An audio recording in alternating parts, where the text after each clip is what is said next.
ہو جائیں. لیکن اس کے لیے جو اس بزنس کو سمجھ لے. اگر کوئی اس کو ہوٹل سمجھ لے پھر وہ مارا گیا. کوئی یہ سمجھ رہا ہے یہ عیاشی کی جگہ ہے, لٹانے کی جگہ ہے, پھر تو وہ مارا گیا. کیوں؟ یہ لٹانے کی جگہ نہیں تھی, یہ جمع کرنے کی جگہ تھی. کہاں کی جمع کرنے کے لیے؟ آگے کے لیے جمع کرنے کی جگہ تھی. بس یہ 50-60 سال اگر نہ ہوتے تو کیا ہوتا؟ امام خمینی نے بہت خوبصورت ایک جملہ لکھا, فرمایا اگر یہ 50-60 سال نہ ہوتے تو کائنات ناقص رہ جاتی. کائنات ناقص رہ جاتی. کیوں ناقص رہ جاتی؟ فرمایا پتہ نہیں کتنے کمالات انسانوں نے حاصل کیے اسی 50-60 سال میں. کہاں وہ کمال ملتے پھر؟ اچھا وہ کمال کیسے کمالات ہیں؟ وہ بعض کمالات ایسے ہیں جن میں سے ایک کو حاصل کرنے کے لیے لاکھوں سال چاہیے. لوگوں نے یہاں 50-60 سال میں حاصل کیے. اب الٹا بھی لے لیجئے, بعض بدبختوں نے یہاں پر ایسے عذاب اٹھانے کے لیے کام کر لیے ہیں جن کو نپٹاتے نپٹاتے آگے لاکھوں سال لگیں گے. بس یہاں پر لوگ دو کیٹیگری کے ہیں. ایک وہ کیٹیگری ہے جو اس دنیا کو دیکھ رہی ہے اس دنیا کے لیے, یہ بیچارے بدبخت ہیں. کیوں بدبخت ہیں؟ یہ اس جگہ پر جہاں پر انویسٹمنٹ کرنی تھی آگے کے لیے یہیں پر خرچ کرنا شروع کر رہے ہیں, اور ان کو نہیں معلوم کہ یہاں پر جو ایک غلطی کریں گے اس قسم کی, اس کے نتیجے میں لاکھوں سال کی وہاں کی زندگی چینج کر رہے ہیں. عقل مند کون تھا؟ عقل مند ہے جس کو یہ گیم سمجھ میں آ جائے. عقل مند وہ ہے جس کو یہ مارکا سمجھ میں آ جائے, یہ سیٹ سمجھ میں آ جائے کہ یہاں کیا ہو تو وہاں کیا ہوگا. اچھا یہ بات یہ خدا نے متعالی نے عجیب رکھی ہے کہ اگر کوئی اس معاملے کو سمجھ کر کرنا شروع کرے تو وہ دکھانا شروع کر دے گا, اور اگر کوئی اس معاملے کو نہ سمجھے اور عمل نہ کرے تو وہ آگے کو دیکھ بھی نہیں پائے گا. اب دیکھیں سسٹم کیا بنا ہوا ہے. سسٹم یہ ہے, اگر آپ کو یقین آ گیا اس بات پر کہ یہ جو کچھ ہے یہ آگے کے لیے, آپ نے اس یقین پر عمل کرنا شروع کر دیا, کچھ وقت گزرے گی اس یقین کی حالت میں آپ اپنی اگلی زندگی کو دیکھنا شروع کر دیں گے. اچھا جیسے آپ اگلی زندگی کو دیکھنا شروع کر دیں گے فوراً کیا تبدیلی آئے گی آپ کے اندر؟ آپ کی آگے والی زندگی کے لیے محنت 4 گنا بڑھ جائے گی. کیوں؟ آپ رزلٹ دیکھ رہے ہیں, آپ دیکھ رہے ہیں کہ رزلٹ کیا نکل رہا ہے. جب آپ دیکھ رہے ہیں کہ رزلٹ کیا نکل رہا ہے تو اب آپ کا کوئی شک نہیں ہے اب آپ کے اندر. آپ 3 گنا 4 گنا ممکن ہے 10-20 گنا محنت زیادہ شروع کر دیں اگر آپ کو ایک منظر آگے کی زندگی کا نظر آ جائے, آپ اپنی فوراً زندگی کو تبدیل کر لیں گے. اب ایک واقعہ آپ کی خدمت میں عرض کرتا ہوں جو آپ نے پہلے بھی سنا ہوا ہوگا, اور اس سے لے کر اور آگے بڑھتے ہیں. درود بھیجیے گا محمد و آل محمد.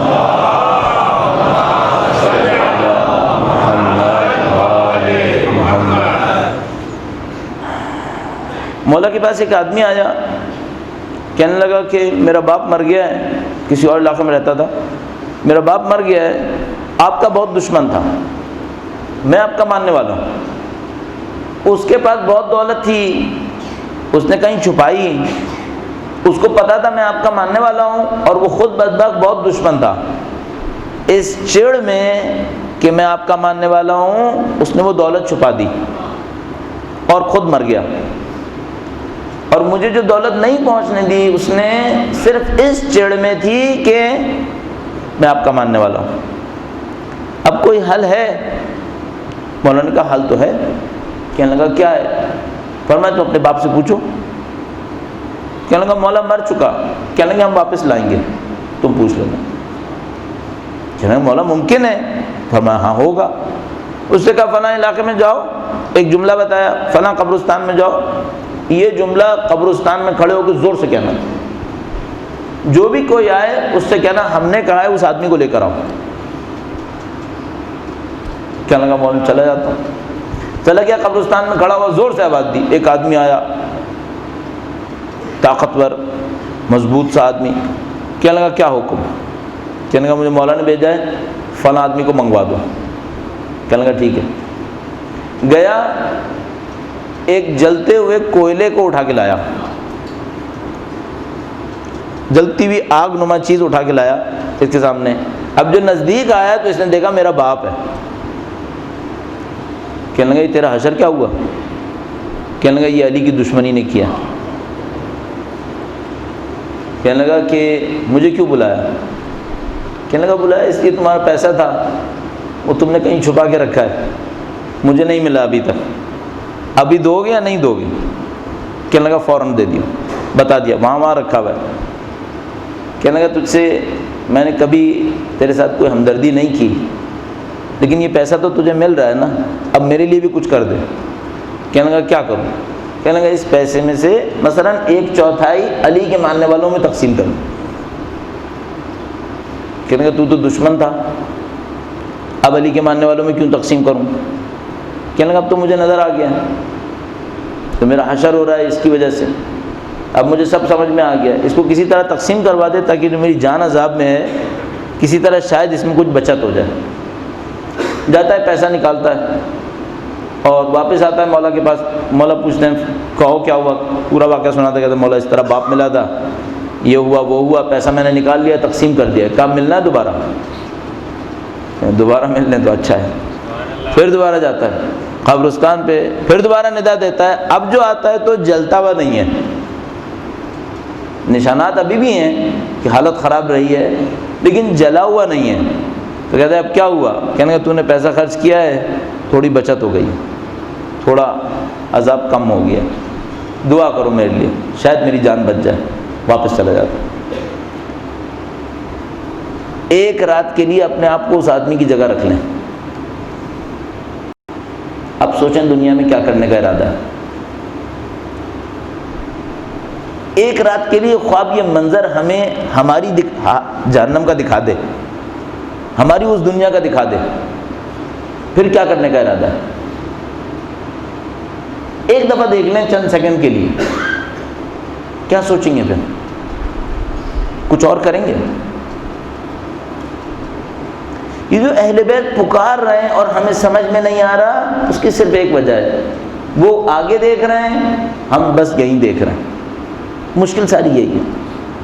میں نے جتنا غور کیا اپنے لیے کہ مجھے کیوں سمجھ میں نہیں آتی چیزیں، اہل بیت اتنا پکار رہے ہیں، مجھے کیوں سمجھ میں نہیں آ رہی بات، صرف ایک بات سمجھ میں آئی، صرف یہ ہے، وہ آگے تک دیکھ رہے ہیں، میں دنیا کو دیکھ رہا ہوں، چونکہ میں دنیا کو دیکھ رہا ہوں میرا ویژن اس سے زیادہ نہیں ہے۔ اچھا وہ جو آخرت کے لیے کرتا ہوں وہ کیا کرتا ہوں؟ وہ مجبوراً کرتا ہوں۔ کیوں مجبوراً کرتا ہوں؟ اس چانس پر کہ اگر واقعاً جہنم ہوئی تو ادھر کی بھی تو کچھ بچت چاہیے۔ یقین نہیں ہے اس بات پر کہ وہاں یہ سب کچھ ہے، صرف اس لیے کر رہا ہوں کہ پاسبلٹی میں رکھا ہوا ہے کہ شاید ہو، اندر پاسبلٹی یہ ہے کہ اگر ہوئی تو کیا ہوگا۔ اچھا اگر دیکھ لیتا کہ ہے پھر کیا ہوتا؟ پھر سوائے اس کے کوئی فکر نہیں کرتا، ہلنے کی کوشش نہیں کرتا، اپنی جگہ سے نہیں ہلتا۔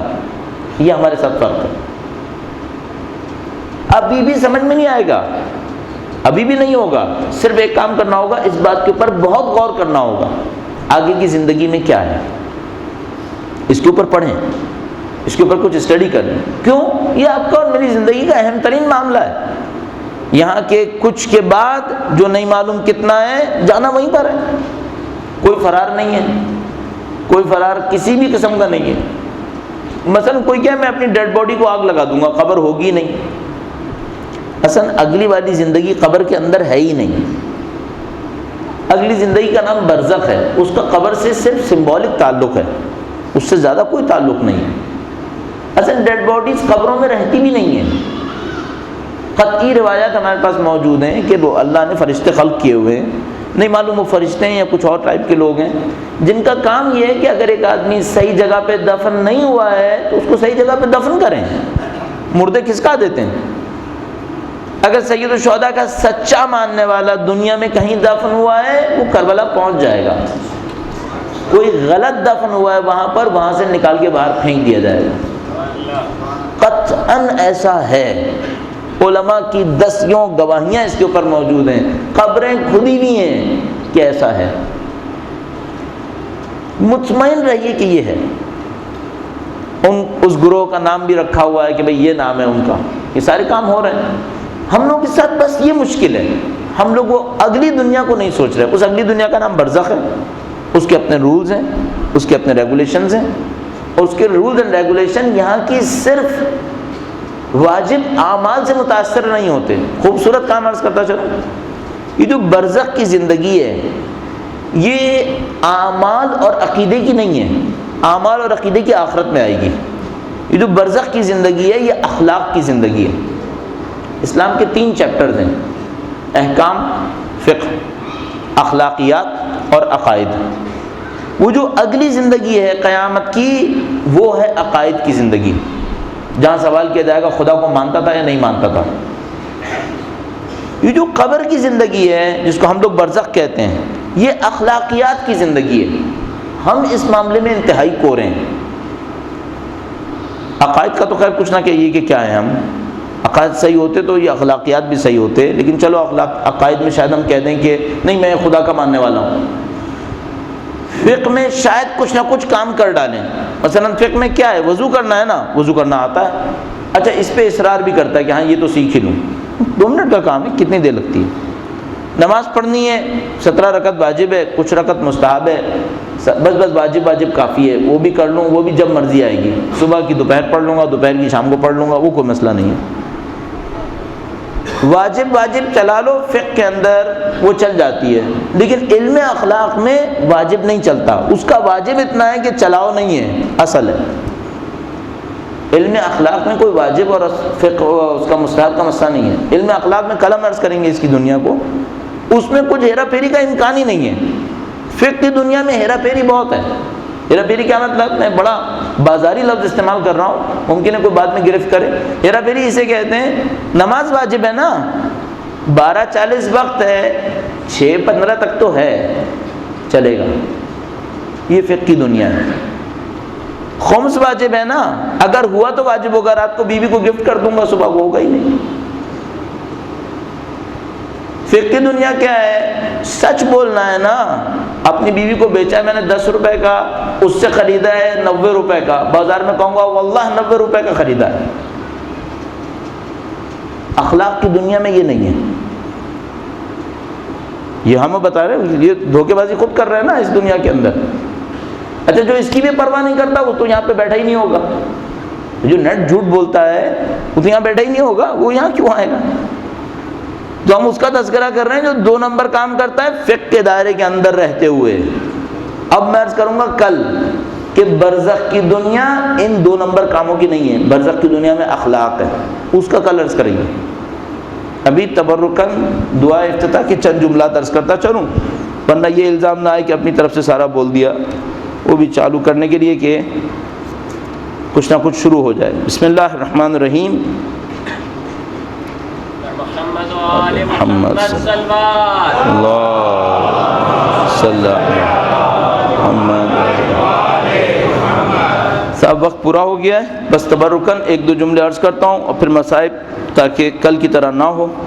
الحمدللہ الذی لیس لقضائہ دافع ولا لعطائہ مانع ولا كصنعه صنع صانع وهو الجواد الواسع فطر اجناس البدائع واتقن بحکمته الصنائع لا تخفى عليه الطلاع ولا تضيء عنده الودائع۔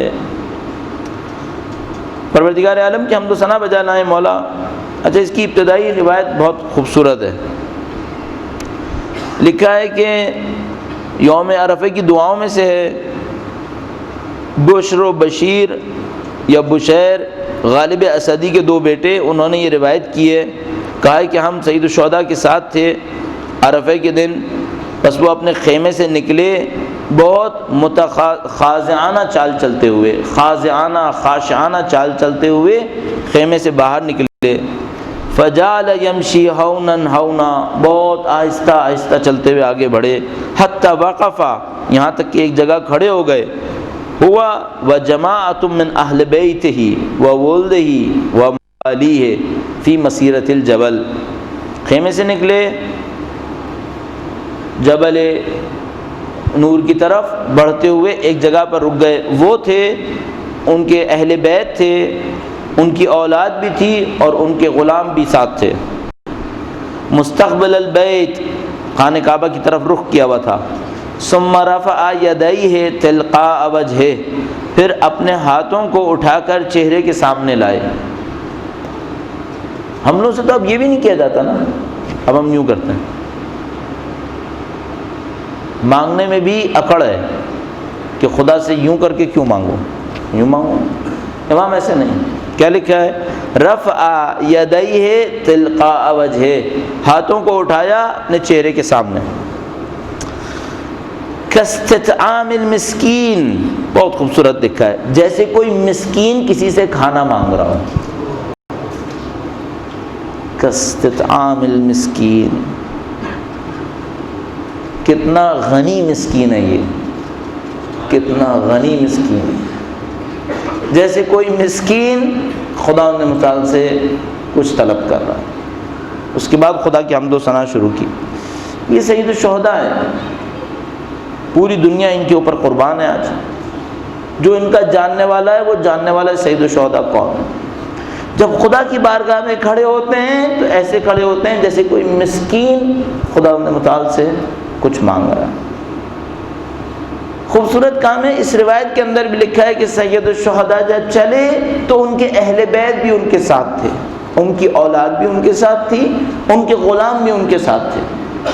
وہ سید الشہداء اپنے اہل بیت کو، اپنی اولاد کو، حتیٰ اپنے غلاموں کو اللہ کے دربار میں پہنچنے کے لیے تیار کیے ہوئے تھے۔ لہذا جب وہ کربلا پہنچے تو انہیں مشقت نہیں ہوئی۔ کربلا پہنچے تو ان کے خاندان کا ایک ایک فرد قربانی دینے کے لیے تیار تھا۔ ان کے خاندان میں ہر فرد جانتا تھا ہمیں اپنا کیا کردار ادا کرنا ہے، چاہے وہ بوڑھے ہوں، وہ جانتے تھے ہمیں سید الشہداء کے ساتھ کیا کرنا ہے، وہ جانتے تھے سید الشہداء کی راہ میں کیا جھیلنا ہے۔ ان کے جوان خوبصورت جوان تھے، ان کے جوان ایسے تھے کہ حضرت علی اکبر کی طرح جب ان سے پوچھا گیا کہ ہم موت کی طرف بڑھ رہے ہیں بتایا گیا تو کہنے لگے کہ کیا ہم حق پر ہیں؟ کہا ہاں ہم حق پر ہیں۔ فرمایا لا ابالی، پھر مجھے کوئی پرواہ نہیں ہے، اب موت کیسے آئے اس سے میرا کوئی تعلق نہیں۔ موت کے لیے بےتاب ہے، موت کے لیے تیار ہے۔ سید الشہداء نے مردوں کو ایسے تیار کیا تھا، یہ ان کے خاندان کا کمال ہے، ان کے مردوں کو ایسے ہی ہونا تھا۔ تعجب انسان اس وقت دیکھتا ہے جب انہوں نے اپنی خواتین کو بھی ایسے ہی تیار کیا ہوا تھا، ان کی خواتین بھی ایسی تھی۔ دوسروں کی خواتین میں بھی کچھ بہادریاں نظر آئی ہیں، جیسے زہیر بن قین کی زوجہ بہت بہادر عورت ہے۔ زہیر بن قین کی زوجہ نے اپنے شوہر کو جہنم سے نکالا ہے۔ زہیر کا جانے کا ارادہ نہیں تھا، لیکن اس خاتون نے ایک خاص موقع پر اپنے شوہر کو یاد دلایا یہ حسین نواسہ رسول ہے، اس کی بات کو مت ٹالو، فوراً خیمے میں جاؤ۔ زہیر کی زندگی کو اس خاتون نے اپنے ایک جملے سے بدلا ہے۔ لیکن سمجھ میں نہیں آتا جو بی بی زینب سلام اللہ علیہا کا کردار ہے، یہ کردار کیسا کردار ہے۔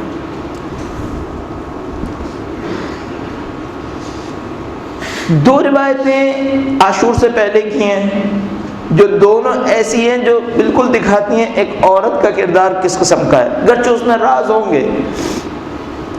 ایک وہ روایت ہے جو کہتی ہے کہ جب سید الشہداء کربلا کی زمین پر پہنچے تو بی بی زینب نے کہلوا کر بھیجا کہ بھیا جب سے اس زمین پر آئے ہو میرے دل کے اندر گھبراہٹ ہے۔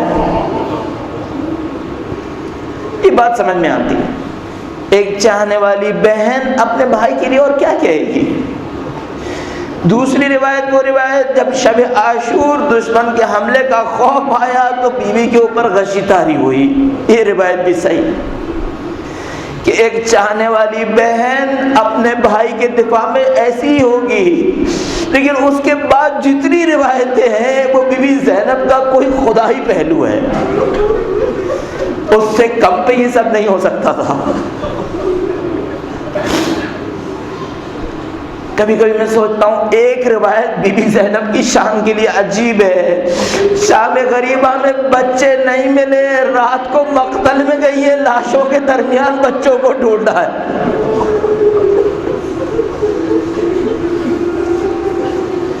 یہ ایک روایت کے مقتل میں گئی ہیں۔ دوسری روایت 11 محرم کی روایت جب بی بی سکینہ کے پیچھے مقتل میں گئی ہیں۔ یہ معظمہ 2 دفعہ اپنے بھائی کے لاشے کے برابر سے گزری ہے۔ صبر کا کمال دکھایا بی بی زینب نے۔ یہ بیویوں کی کہانی ہے۔ اب آئیے بچوں اور بچیوں کی طرف، تو پھر کچھ سمجھ میں نہیں آتا کیا ہوا۔ زندان میں سید الشہداء کی ایک بچی ایک خواب دیکھتی ہے، ایک موقع پر نیند سے جاگتی ہے، سب کے سامنے رونا شروع کر دیتی ہے۔ خواتین جمع ہو جاتی ہیں، بچی سے پوچھتی ہیں بچی کیوں رونا شروع کر دیا؟ کہتی ہے میں نے ایک خواب دیکھا ہے۔ کہا خواب میں کیا دیکھا ہے؟ کہا میں نے خواب دیکھا ہے جیسے آسمان سے 5 سواریاں اتر رہی ہیں۔ کہا ایک سواری اتری ہے، میں نے دیکھا اس میں ایک خاتون سیاہ لباس پہنے ہوئے، کوئی کہہ رہا ہے یہ بی بی حوا ہے۔ ایک اور سواری اتری ہے، ندا آتی ہے یہ بی بی آسیہ ہے۔ ایک اور سواری اتری ہے، ندا آتی ہے یہ بی بی مریم ہے۔ ایک اور سواری اتری ہے، ندا آتی ہے یہ بی بی خدیجہ ہے۔ چاروں نے سیاہ لباس پہنا ہوا ہے۔ فرماتی ہے اب ایک 5ویں سواری اتری ہے، اس سے ایک معذبہ تشریف لائی ہے، اور باقی چاروں بڑھ کر اسے پرسا دے رہے۔ پوچھتی ہے، ندا آتی ہے کہ یہ فاطمہ بنت محمد ہے۔ بچی کہتی ہے وہ معصومہ میرے پاس آئی، انہوں نے مجھ سے کہا بنت حسین، حسین کی بچی بتاؤ کانوں کے زخم کیسے ہے؟ بنت حسین بتاؤ رخسار پہ تماچوں کے نشان کیسے؟ اور اس کے بعد ایک جملہ کہا بچی بس صبر کر لے، اب تیری مصیبتیں ختم ہو جائیں گی۔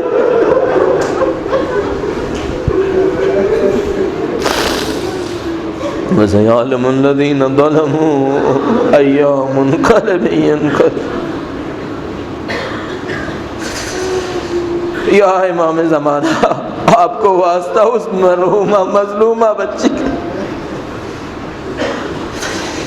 اے پروردگار تجھے واسطہ محمد و آل محمد کا، اس قلیل سی عبادت کو ہم سے قبول فرما۔ اے پاک پروردگار تجھے واسطہ محمد و آل محمد کی مظلومیت کا، ان کے راستے پر چلنے کی توفیق نصیب فرما۔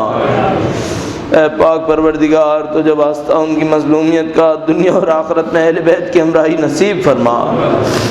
اے پاک پروردگار ہمارے اعمال قلیل ہیں، ہمارے گناہ کثیر ہیں، پاک پروردگار ان قلیل اعمال کو ہم سے قبول فرما، ان کثیر گناہوں کی مغفرت فرما۔ اے پاک پروردگار جیسا تو چاہتا ہے کہ ہم بنے، ہمیں ایسا بننے کی سعادت نصیب فرما۔ اے پاک پروردگار اس دنیا سے زندگی کا اختتام اہل بیت کی راہ میں شہادت قرار فرما۔ اے پاک پروردگار قلب امام وقت کو ہم سے راضی و خوشنود فرما، ان کے ظہور میں تعجیل فرما، نسلاً بعد نسل ہمیں اور ہماری نسلوں کو ان کے بہترین آبان و انصار میں شامل فرما۔ ربنا تقبل منا انك انت السميع العليم برحمتك يا ارحم الراحمين۔ یا جناب سیدہ، یا جناب سیدہ، سیدہ یا جناب سیدہ، یا جناب سیدہ، سیدہ یا جناب سیدہ، سیدہ، سیدہ یا جناب سیدہ، سیدہ، سیدہ، سیدہ یا جناب سیدہ، سیدہ، سیدہ، سیدہ۔ آپ کے در پہ ہے یہ میری دعا، یا جناب سیدہ،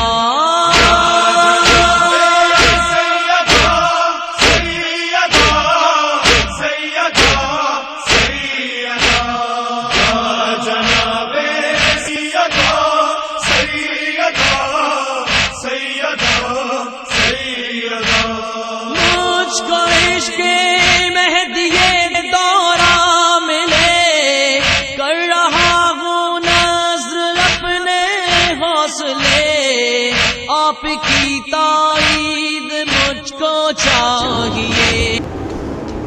إياك نعبد وإياك نستعين اهدنا الصراط المستقيم صراط الذين أنعمت عليهم غير المغضوب عليهم ولا الضالين. درود بھیجے گا محمد و آل محمد.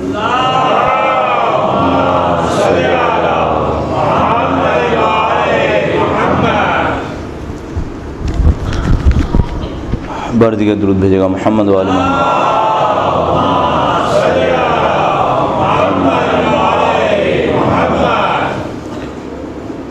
اعوذ باللہ من الشیطان الرجیم. بسم اللہ الرحمن الرحیم. الحمد للہ رب العالمین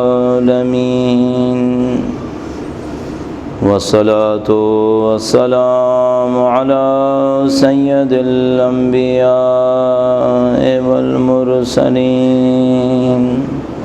حبیب الہ العالمین بالقاسم محمد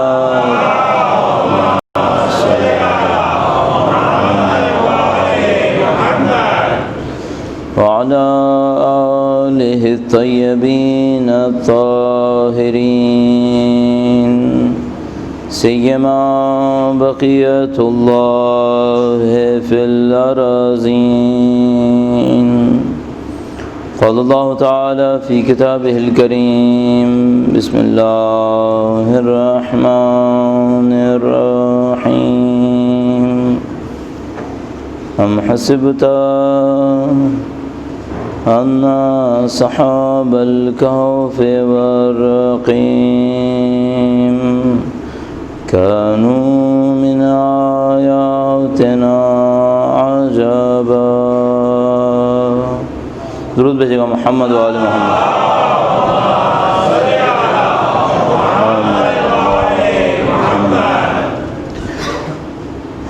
پروردگار عالم نے قرآن کریم میں انسانوں کے علم حاصل کرنے کے لیے کئی راستے بیان فرمائے ہیں. ایک وہ سادہ علم ہے جو میں اور آپ تجربے کے ذریعے سے مادیات کے ذریعے سے حاصل کیا کرتے ہیں. جیسے کہ معمولاً ہماری یونیورسٹیز کے اندر ہوتا ہے کہ اس میں کچھ تجربوں کے ذریعے سے کچھ عقلی جد و جہد کے ذریعے سے علم حاصل کیا جاتا ہے اس کائنات کے بارے میں، مثلاً فلکیات کے بارے میں، زمین کی گہرائیوں کے بارے میں. ایک اور علم حاصل کرنے کا طریقہ ہے کہ جس کے اندر صرف عقلی دلیل استعمال کی جاتی ہے، اس کو ہم فلسفہ تعبیر کرتے ہیں. فلسفے کے اندر مادی تجربے نہیں ہوتے ہیں، محض عقل کو استعمال کیا جاتا ہے اور عقلی دلائل کے ذریعے سے کچھ نتائج حاصل کیے جاتے ہیں. علم حاصل کرنے کا تیسرا طریقہ وہ ہے جس کو اہل عرفان، ہم لوگ ان کو اہل عرفان تعبیر کرتے ہیں کہ یہ لوگ اپنے نفس کو پاکیزہ کرتے ہیں، اتنا پاکیزہ کرتے ہیں کہ خدا متعال کے بارے میں، اس کائنات کے بارے میں، اس کائنات کے مختلف اسرار کے بارے میں علم حاصل کرنا شروع کر دیتے ہیں. اب یہ جو علم حاصل کرنے کے طریقے ہیں ان کے اندر کچھ بالکل صحیح ہیں، مثال کے طور پر ان میں غلطی کا کوئی امکان نہیں ہے. واقعاً اگر کوئی اتنا پاکیزہ ہو جائے کہ اس کو خدا متعال کی طرف سے علم ملنا شروع ہو جائے تو اس میں پھر غلطی کا امکان بالکل نہیں ہوگا. جہاں تک عقل اور تجربے کا معاملہ ہے ان کی اپنی محدودیت ہے، ان کی اپنی کمی ہے. مثلا جتنا بھی سائنس ترقی کرے اگر مادیات کے اوپر منحصر ہے تو ظاہر مادیات سے زیادہ بڑھ کر کوئی علم حاصل کر نہیں پائے گی. اہل فلسفہ اپنی عقل کے اندر محدود ہیں، اپنی عقل سے آگے بڑھتے ہیں، اس کے ذریعے سے حاصل کرتے ہیں. وہ یوں احساس ہوتا ہے کہ جو سب سے بڑا وسیلہ علم حاصل کرنے کا ہے وہ وہی ہے جس کو ہم نے اپنے اوپر بالکل بند کیا ہوا ہے.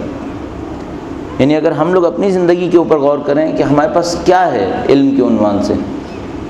قرآن کریم فرماتا ہے هل يستوي الذين يعلمون والذين لا يعلمون. آیا وہ لوگ جو جانتے ہیں اور وہ لوگ جو نہیں جانتے کیا ایک دونوں برابر ہو سکتے ہیں؟ علم کو فضیلت بیان کیا گیا ہے، اتنا زیادہ ہمارے پاس روایات موجود ہیں علم کی فضیلت میں. کون سا علم ہے ہمارے پاس اور وہ علم ہم نے کہاں سے حاصل کیا اور کس علم کے اوپر ہم فخر کر رہے ہیں، کس علم کو اپنی زندگی کا سرمایہ سمجھتے ہیں. تو بہت ساری چیزیں وہ جو ایمان اور علم کا فرق ہے وہ ہمارے سامنے آ جائے گا۔ کہنے کو تو ہم سب مسلمان اور مسلمان ہونے کے ناطے خدا تعالیٰ کے معتقد ہیں، تقویٰ، پرہیزگاری کو، جہاد کو، سب کو صحیح سمجھنے والے ہیں، لیکن معاشرے کے اندر اگر آ جائیں تو پھر ہر چیز اسی مادی پیمانے کے اوپر ہے۔ مثلا علوم میں سے کون سے علم ہے جو ہماری سوسائٹی میں رسپیکٹڈ ہیں؟ ہماری سوسائٹی میں جو سب سے زیادہ رسپیکٹڈ علم ہے وہ ہے جو سب سے زیادہ دولت دے کر آئے۔ وہ علم قابل احترام ہے، اس علم کی قدر ہے جو دولت لے کر آئے۔ سادہ سی بات ہے یہ۔ اس میں یونیورسٹیز میں ایڈمیشن کے لیے جو ہائیسٹ پرسنٹیج ریکوائرڈ ہے اس کا معیار دیکھ لیجئے، آپ کے اپنے بچوں کی ساری توجہ دیکھ لیجئے، آپ کی اپنی خواہشات دیکھ لیجئے کہ بچوں کو آپ کیا کیریئر دینا چاہتے ہیں۔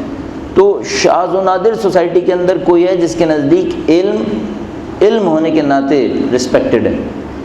علم ہونے کے ناطے کوئی چیز رسپیکٹڈ نہیں ہے۔ ہاں، علم کی بھی اس وقت رسپیکٹ ہے جب وہ کسی پیسے کے اندر ترجمہ ہو رہا ہو۔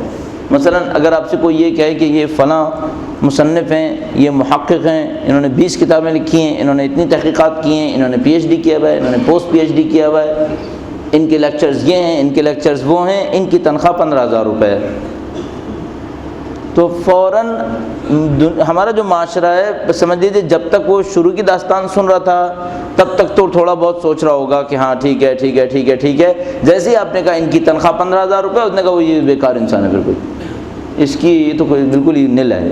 کیوں؟ اگر اس کے اندر کچھ دم خم ہوتا تو پیسہ کیوں نہیں کما پا رہا؟ سارا معیار یہی ہے۔ میں خود جانتا ہوں کچھ ایسے پاکستان کے اندر، کراچی کے اندر ٹرو میننگ میں جو فلاسفر ہونا چاہیے فلاسفر ہے، جو واقعاً ایک فلسفی ہونا چاہیے فلسفی ہے، جو واقعاً ایک متقی پرہیزگار ہونا چاہیے متقی پرہیزگار ہے، تقویٰ اور پرہیزگاری میں بہت اچھے ہیں، اور جو فلسفے کے اندر مہارت ہے اپنے عروج کے اوپر بہترین، لیکن شاید ہی ہم میں سے جو حتیٰ ان کے نزدیک بھی رہنے والے جانتے ہیں وہ ہے کون،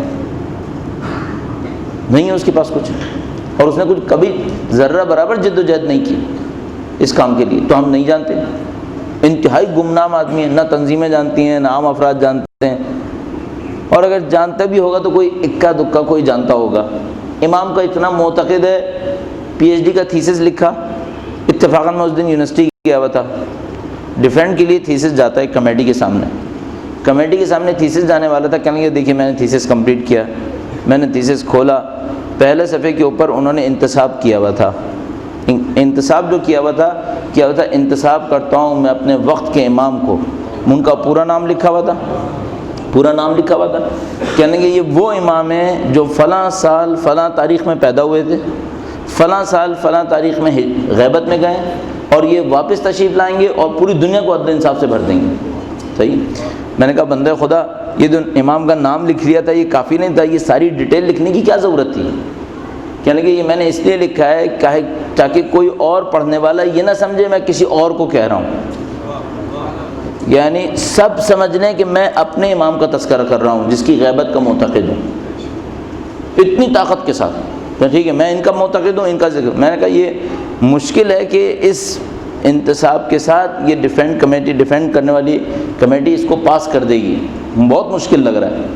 تو اسٹریٹ فارورڈ اس نے کہا کہ یا یہ پیج رہے پی ایچ ڈی چاہیے ورنہ پی ایچ ڈی بھی نہیں چاہیے، نکال دیں، میں پی ایچ ڈی اپنا واپس لے لوں گا، مجھے پی ایچ ڈی کی کوئی ضرورت ہی نہیں ہے، یہ صفحہ چاہیے مجھے یہاں۔ بحمد اللہ ہو بھی گیا، سب کچھ ہے۔ یہ ہماری سوسائٹی کی صورتحال ہے۔ اچھا ہم لوگ کیوں ایسے ہیں؟ ہم نے پہلے سیشن میں عرض کیا تھا ہماری سوسائٹی کی جو خرابیاں ہیں یہ کوئی چھوٹی خرابیاں نہیں ہیں، یہ وہ خرابیاں ہیں جنہوں نے جڑ پکڑ دی ہے، اور اب اگر کوئی ان کو چاہے کوئی ایک دعا، کوئی ایک ورد، کوئی ایک عبادت اس سے معاملہ حل ہو جائے، اس سے معاملہ حل ہونے کا نہیں ہے۔ اچھا خرابی بنیاد میں اگر جا کر دیکھیں خرابی کہاں پر ہو سکتی ہے، اسلامی نظام کیا کہتا ہے کسی خرابی کو حل کرنے کے لیے، خاص کر اگر معاشرتی خرابی ہو، فردی خرابی ہو، معاشرتی خرابی ہو، اس کے حل کے لیے اسلام کہاں جا کر ٹٹولتا ہے؟ اسلام صرف ایک جگہ پہ جا کے دیکھتا ہے جو ہمیں سمجھ میں آیا، باقی سارے ظاہری علاج ہوتے ہیں، اصلی علاج اسلام جا کر عقیدے میں کرتا ہے، اصلی علاج عقیدے میں۔ بس اگر ایک سوسائٹی کے اندر گناہ ہو رہا ہے، کسی بھی ٹائپ کا گناہ، مثلا کرپشن ہے، مثلا چوری چکاری ہے، مثلا نامنی ہے، لوگ ایک دوسرے کے اوپر اعتماد نہیں کر رہے، سب کی صرف ایک وجہ ہے، ان کا عقیدہ کمزور ہے۔ یا عقیدہ کمزور ہے یا عقیدہ غلط ہے۔ اچھا عقیدہ، صحیح عقیدہ جس کے اوپر ایمان ہو، صحیح عقیدہ ایمان ہو، کبھی غلط عمل نہیں دے گا۔ صحیح عقیدہ ایمان کے ساتھ کبھی غلط عمل نہیں دے گا۔ قرآن کریم ہمیشہ فرماتا ہے الذین آمنوا، اگلا جملہ وعملوا الصالحات۔ اگر ایمان صحیح ہے، الٹیمیٹ رزلٹ ایمان عمل صالح ہے۔ عمل غیر صالح ہو ہی نہیں سکتا اگر ایمان صحیح ہے۔ بس اگر خدا نہ کرے ایک آدمی جھوٹ بول رہا ہے اور وہ کہتا ہے میں خدا پہ اعتقاد رکھتا ہوں، حقیقت یہ خدا پہ اعتقاد نہیں رکھتا۔ اگر ایک آدمی کوئی گناہ کر رہا ہے اور کہہ رہا ہے میں قیامت کا معتقد ہوں، حقیقت یہ قیامت کا معتقد نہیں ہو سکتا۔ اگر صاحب ایمان ہو قیامت کے معاملے کے اندر، یہ کبھی یہ کام کرے گا ہی نہیں، ہم کبھی یہ کام نہیں کریں گے اگر ہم واقعاً اصول دین کے معتقد ہوتے۔ اب یہ جو دعا عرفہ یہ کیا ہے؟ اور معمولاً اہل بیت اطہار علیہ السلام کی دعائیں اسی طرح کی ہیں۔ عرفہ کا میں نے مطلب آپ کی خدمت میں لغت میں عرض کیا کہ یہ عرفان ترجمہ کر سکتے ہیں ہم اس کو۔ دعا عرفہ یعنی شناخت دینے والی دعا، عرفان دینے والی دعا، اور سادہ اردو میں پہچان دینے والی دعا۔ ایک ایسی دعا ہے جو پہچان دے رہی ہے، آپ کو پہچان دیتی ہے، آپ کو نالج دے رہی ہے کہ آپ ہیں کیا، آپ ہیں کون اور کیوں ہیں، کیا کرنا چاہتے ہیں۔ یہ ہر چیز کا عرفان، معلومات، جان پہچان وہ آپ کو دے رہی ہے۔ اب امام نے شروع کہاں سے کیا؟ اور میں نے عرض کیا ہماری خرابی ہوتی کہاں پر ہے؟ تو ہماری خرابی اس میں نہیں ہے کہ ہم مثال کے طور پر دنیا کی جغرافیہ میں فلاں ملک کو نہیں پہچان پائے، پہچانے نہ پہچانے اس سے کوئی بہت زیادہ فرق نہیں پڑے گا۔ یا مثال کے طور پر ہم سے کوئی یہ کہے کہ مثال کے طور پر آپ فلاں شخص کو نہیں پہچانے دنیا کے اندر، پہچانے نہ پہچاننے سے زیادہ فرق نہیں پڑے گا، لیکن کچھ حقائق ایسے ہیں جن کے پہچاننے نہ پہچاننے سے بنیادی فرق پڑے گا۔ وہ کون سی حقیقتیں ہیں؟ مثال کے طور پر میری اور آپ کی زندگی میں خدا کا کردار کتنا ہے؟ کوئی جانے کوئی نہ جانے، زمین آسمان کا فرق پڑے گا۔ اب یہ جاننا نہ جاننا کیا ہو سکتا ہے اور امام نے اس کو کس طریقے سے بیان کیا ہے، اس کو میں آپ کی خدمت میں عرض کروں گا۔ پہلے وہ موضوعات جس کے اوپر امام نے دعا عرفہ میں گفتگو فرمائی ابتداً۔ درود بھیجے گا محمد و آل محمد۔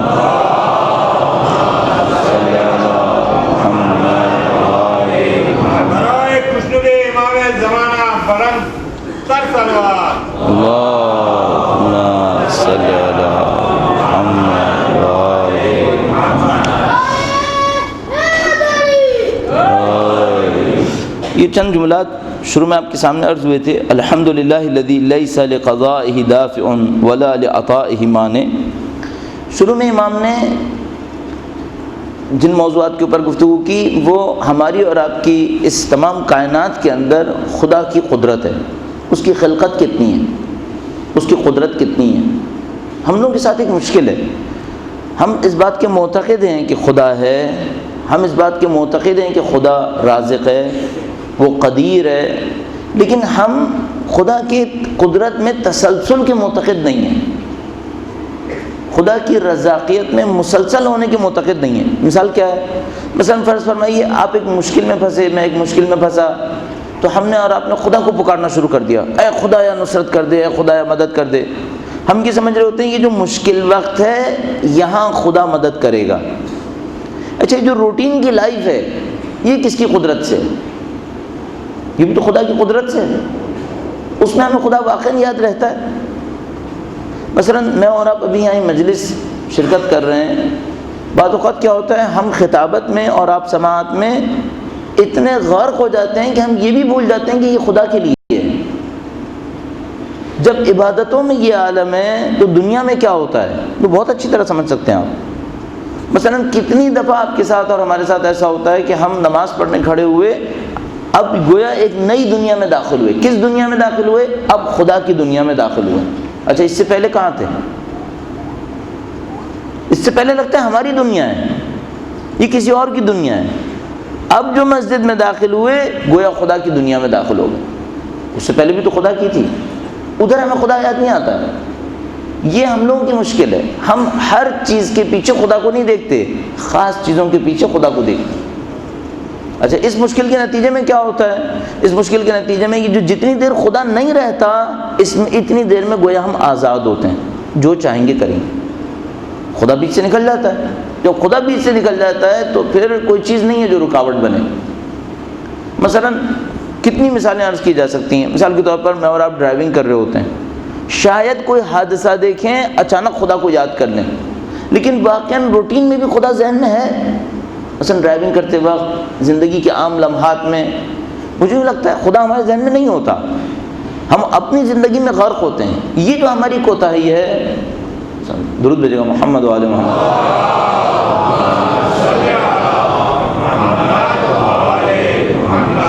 یہ جو ہماری کوتاہی ہے بہت واضح ہے، اس کے اوپر غور فرمائیے آپ۔ اہل بیت اطہار علیہ السلام نے گویا یہ عرفان دینے کی کوشش کی ہے کہ اس بات کو پہچانو کہ ہر چیز خدا سے ہے، ہر موقع پر خدا کی یاد ذہن میں ہونا ضروری ہے۔ مثلا جملات میں کیا ارشاد فرمایا؟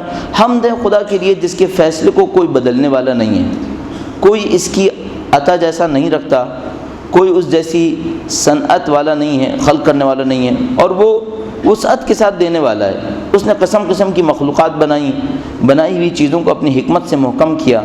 دنیا میں آنے والی کوئی چیز اس سے پوشیدہ نہیں، اس کے ہاں کوئی امانت ضائع نہیں ہوتی، وہ ہر کام پر جزا دینے والا ہے۔ اب یہ جملات ہیں، ان کی اگر ہماری کی تشریح کرنا شروع کریں تو ہم دعائے عرفہ کی شاید ایک چوتھائی پہ بھی نہیں پہنچ پائیں گے 8-10 دن کے اندر۔ مثلا یہ جو جملہ ہے کتنا خوبصورت ہے، اس کے ہاں کوئی امانت ضائع نہیں ہوتی۔ کون خدا کو امانت دیتا ہے؟ سید الشہداء فرمانے اس کے ہاں کوئی امانت ضائع نہیں ہوتی۔ کون امانت دیتا ہے خدا کو؟ ہاں فرمانے یہ جو تمہارے اعمال ہیں یہ خدا کے پاس امانت ہیں، کوئی چیز ضائع نہیں کرے گا۔ ایک نیکی انجام دو گے کتنی ہی مخفی کیوں نہ ہو، یہ خدا کے پاس امانت ہے، ضائع نہیں کرے گا۔ اگر میں نے کسی کا حق مارا ہے، اس مظلوم کا حق اللہ کے پاس امانت ہے، مجھ سے واپس دلوائے گا، کہیں نہیں جائے گا۔ آج دنیا اندھا کرنے والی ہے نا، ہم لوگ اس دنیا میں بنیادی طور پر 2 قسم کے اندھے پن سے دوچار ہو سکتے ہیں۔ ویسے تو بہت سارے اندھے پن ہو سکتے ہیں، لیکن اندھیرا پن 2 قسم کا ہو سکتا ہے۔ ایک وہ اندھیرا پن ہے جو مادی اندھیرا پن ہے، جس میں مثلا کوئی انسان نابینا ہو جاتا ہے کسی بیماری کے نتیجے میں یا پیدائشی نابینا۔ یہ جو نابینا ہوتا ہے یہ کچھ دنیا دیکھنے سے محروم رہ جاتا ہے۔ ظاہر مثلا اس سے کم پر بھی ہو سکتا ہے، کسی کی آنکھیں ہوں لیکن کلر بلائنڈ ہو، رنگ نہیں دیکھ سکتا، تو دنیا کے ایک حصے کو نہیں دیکھ پاتا۔ ایک وہ ہے جو مثلا دونوں آنکھوں سے اندھا ہو گیا ہے، نابینا ہو گیا ہے، تو وہ اس دنیا کے مادی دنیا کے کچھ رنگ کچھ چیزیں نہیں دیکھ پائے گا۔ لیکن ایک بہت بڑا اندھا پن ہے جو ہماری بصیرت کے اندر اندھا پن ہے، وہ اندھیر ہے اس دنیا کو دیکھنے میں جس کو دیکھنے کے لیے آنکھیں کافی نہیں ہیں۔ میں نے شاید کل پرسوں آپ کی خدمت میں عرض کیا کہ کسی موقع پر امام معصوم نے لوگوں کو دکھایا کہ حج کا میدان جانوروں سے بھرا ہوا تھا۔ آپ نے روایت مشہور سنی ہوگی، کسی نے کہا کتنے حاجی آئے، امام نے فرمایا حاجی کم ہیں، رونے والے زیادہ ہیں۔ اچھا وہ میدان جانوروں سے بھرا ہوا تھا۔ اپنے آپ سے پوچھے گا جب تک امام نے اشارہ نہیں کیا تھا کیا وہ جانور دیکھ پایا تھا؟ ایک اور سوال کریں، کیا امام کے اشارہ کرنے پر جانور پیدا ہوئے تھے وہاں پر، یا جانور پہلے بھی تھے؟ جانور پہلے بھی تھے لیکن دیکھ نہیں پا رہا تھا۔ اس وقت کے بارے میں کیا خیال ہے؟ اگر امام تشریف فرما ہوں اور واقعاً اشارہ کریں، کچھ حقیقتیں کھلیں گی یا نہیں کھلیں گی؟ کچھ اور حقیقتیں ہوں گی، ان کو ہم دیکھ پا رہے ہیں کیا؟ نہیں دیکھ پا رہے۔ اس کو میں کیا کہوں؟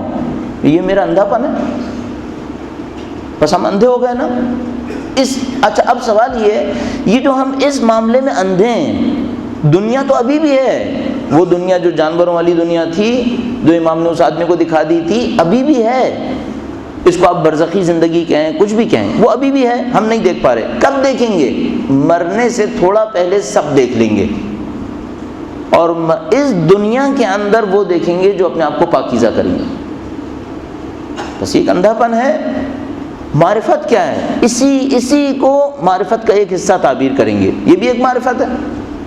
مثلا ایک آدمی کے اندر اتنی طاقت ہے، چاہے تو اپنی مادی آنکھیں استعمال کرے، یہ دیکھے جو ہم دیکھتے ہیں، اور اتنی طاقت ہے کہ چاہے تو ان بصیرتی آنکھوں کو استعمال کرے اور وہ دیکھے جو ہم نہیں دیکھتے ہیں۔ یہ طاقت کن لوگوں میں آئے گی اور یہ طاقت کیسے آئے گی؟ یہ اصلی موضوع ہے اہل بیت اطہار علیہ السلام کی تعلیمات کا۔ فرماتے ہیں اپنی صلاحیتوں کو استعمال کرو، تمہیں خدا متعال نے بہت صلاحیتیں دی ہیں۔ مولا فرماتے ہیں اپنے ایک شعر کے اندر، تم نے انسان کو چھوٹا سا ٹکڑا سمجھا ہوا ہے، اس کے اندر پوری دنیا چھپی ہوئی ہے۔ یہ دنیا جو اس کے اندر چھپی ہوئی ہے، اس سے وہ دنیا کب فائدہ اٹھا پائے گا اس دنیا سے؟ جب ان چشم بصیرت کو کھول پائے گا۔ اچھا، اب سوال یہ ہے، یہ جو چشم بصیرت ہیں اور ابھی کام نہیں کر رہی ہیں، یہ ابھی کام کیوں نہیں کر رہی ہیں؟ کس نے بند کی ہیں؟ انہیں کھولنا چاہیں، راستہ کیا ہے؟ قانون بنے ہوئے ہیں، طریقے بنے ہوئے ہیں، اصول بنے ہوئے ہیں کہ بھئی ان اصولوں پر چلیں گے آپ کی چشم بصیرت کھلنا شروع ہو جائے گی۔ آپ ان اصولوں کے اوپر نہیں چلیں گے آپ کی چشم بصیرت بند ہونا شروع ہو جائے گی۔ بدقسمتی سے ہم بند ہونے کے شدید تاریک دور سے گزر رہے ہیں، ہم بند ہونے کے شدید تاریک دور سے گزر رہے ہیں۔ ایسی تاریکی کم دنیا پہ چھائی ہے جو اس وقت چھائی ہوئی ہے۔ آج سے تقریباً 40-45 سال پہلے کا یہ عالم ہے، یا شاید 60 ہوئے ہوں گے، روایت بتانے والے نے نہیں لکھا کتنے سال پہلے کا ہے۔ اس نے کہا کہ میں عراق میں، ایک صاحب نے عراق میں نجف اشرف میں روضے کے اندر کھڑے ہو کر نماز شب پڑھنے والوں کا ایک سروے کیا کہ امیر المومنین کے حرم میں کھڑے ہو کر جو لوگ نماز شب پڑھتے ہیں، اس کی نماز وتر میں کتنے لوگ ابو حمزہ صومالی پڑھتے ہیں۔ نماز شب کی نماز وتر میں دعائے قنوت میں کتنے لوگ ابو حمزہ صومالی پڑھتے ہیں؟ روایت کرتا ہے، کہتا ہے 70 سے زیادہ تھے، 70 سے زیادہ تھے۔ اچھا، ان کی چشم بصیرت کھلی ہو تو کوئی تعجب کی بات ہے؟ اب اگر ہماری چشم بصیرت کھل جائے پھر بہت تعجب کی بات ہے کہ جو زندگی ہم گزار رہے ہیں اس میں بھی کسی کی چشم بصیرت کھل جائے، واقعاً معجزہ ہے بالکل۔ انہوں نے اتنی محنت کی تب وہ یہاں پہنچے تھے جس پر وہ روتے تھے کہ ہم نے اپنی صلاحیتوں کو ضائع کر دیا، اور ہم یہاں پر ہیں۔ اور ہم کس چکر میں؟ اس چکر میں کہ دو چار کر کے کہیں سے خمس بچا لیں، کہیں سے اپنی ریاکاری کر کے اپنے نام کو چمکا لیں، کہیں سے یہ کر کے کچھ اور کر لیں، دنیا بھی چلے دین بھی چلے۔ اس سے بڑھ کر شیطان کا دھوکہ کیا ہو سکتا ہے؟ کس کو دھوکہ دے رہے ہیں ہم لوگ؟ کیا لوگوں کی ریاکاری نظر نہیں آ رہی؟ لوگوں کے اعمال سمجھ بھی نہیں آ رہی کہ بھئی گڑبڑ کر رہے ہیں یہ لوگ؟ ہم کر رہے ہیں اور یہ بھی نہیں ماننا چاہ رہے کہ ہم کر رہے ہیں، اور اپنے اس اندھیرے میں بیٹھے رہیں گے۔ کب تک اس طرح چلے گا؟ کس فرشتے کو دھوکہ دے لیں گے ہم لوگ؟ اب یہ جو عرفان ہے وہ کیا ہے؟ عرفان یہی سب کچھ ہے۔ ان باتوں کو پہچانو کہ بھائی تم خدا کے لیے ہو، تمہیں خدا کی طرف جانا ہے، یہ سب کچھ خدا کے ہاتھ میں۔ یہ جو تم اور میں اپنے آپ کو کسی اور طریقے سے چلانے کی کوشش کریں گے، اس میں کسی کا نقصان نہیں ہوگا، نقصان تمہارا ہوگا۔ کیوں؟ یہ دنیا ختم ہونی ہے، یقیناً ختم ہو جائے گی، اور جیسے یہ دنیا ختم ہوگی وہ چھپی ہوئی دنیا سامنے آ جائے گی جو ابھی ہم اندھوں کو نظر نہیں آ رہی۔ کاش نظر آ جاتی، خواب میں بھی دیکھ لیتے تو انسان بن جاتے۔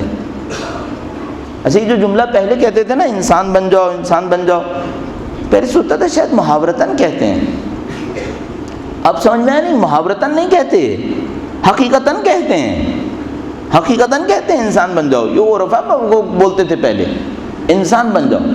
کیا مطلب انسان بن جاؤ؟ ابھی سمجھ میں آیا کہ نہیں؟ وہ جو امام نے اس آدمی کو حج کے میدان میں جانور دکھائے تھے، ان کو دیکھ کر کہتے ہیں انسان بن جاؤ، چونکہ تم اندرونی روح میں جن عادتوں کے مالک ہو ان کا رزلٹ جانور ہے۔ اچھا، ان کے بھی قوانین بنے ہوئے ہیں کہ کون سی عادتیں ایسی ہیں جن کا رزلٹ اندرونی طور پر جانور ہونا ہے، اور کون سی عادتیں وہ ہیں جن کا رزلٹ اندرونی طور پر یہ ہے کہ انسان بننے کی طرف جائے گا۔ بہرحال چند جملے اور دیکھیے گا، درود بھیجے گا محمد و آل محمد،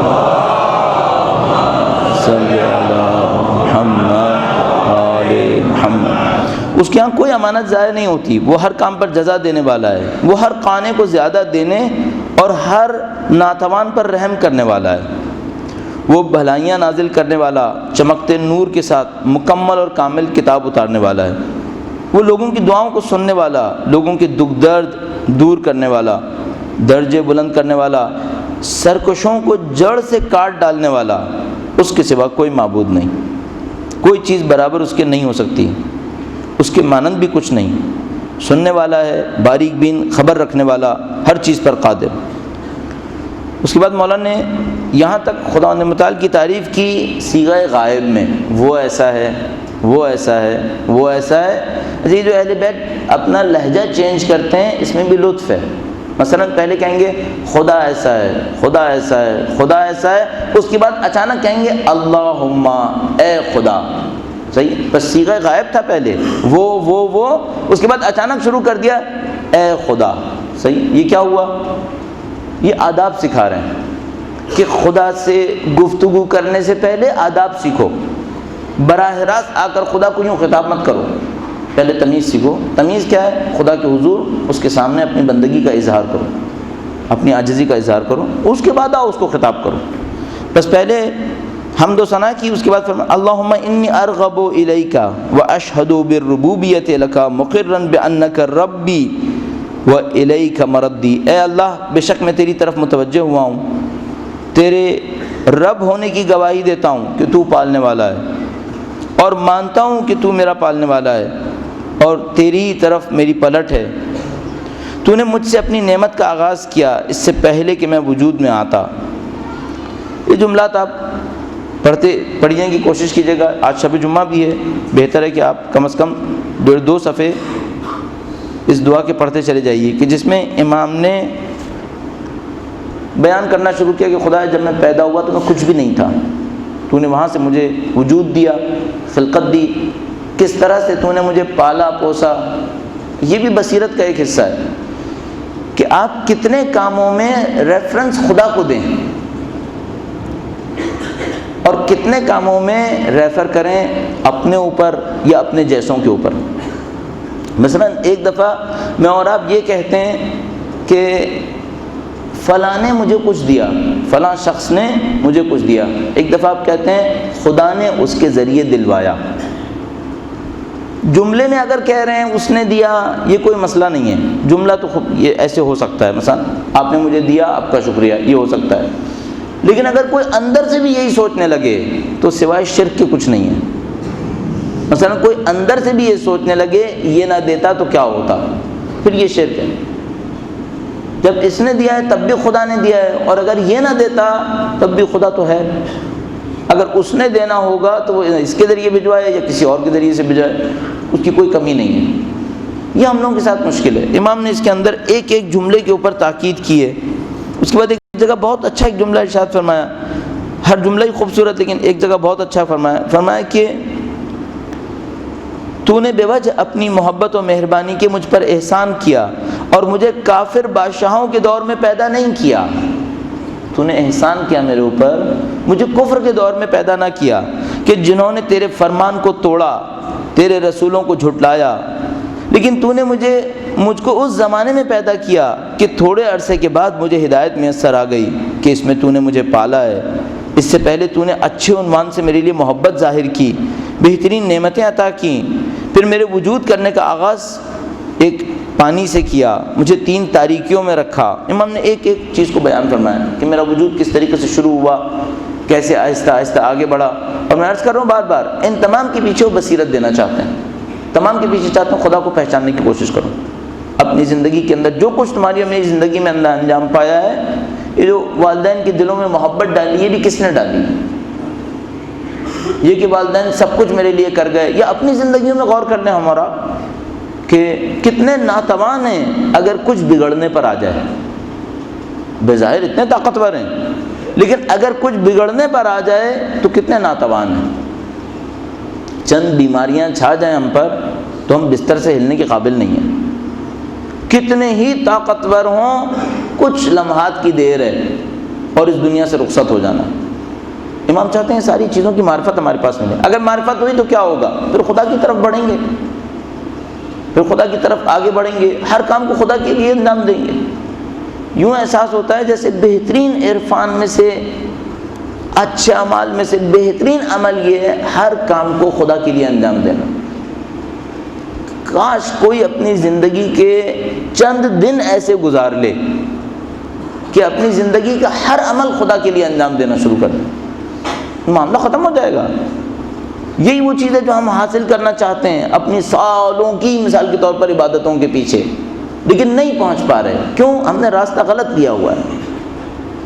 خدا تک پہنچنے کے راستے ظاہری عبادات کے پیچھے اس روح سے چل رہے ہیں، اور وہ روح جز وقتی نہیں ہے۔ ظہر کی نماز عاشقانہ پڑھوں، اس کے بعد دنیا پرست بن جاؤں، مغرب کی نماز جو ہے وہ والہانہ پڑھوں اور اس کے بعد پھر دنیا میں غرق ہو جاؤں، اس طرح خدا تک نہیں پہنچا جا سکتا۔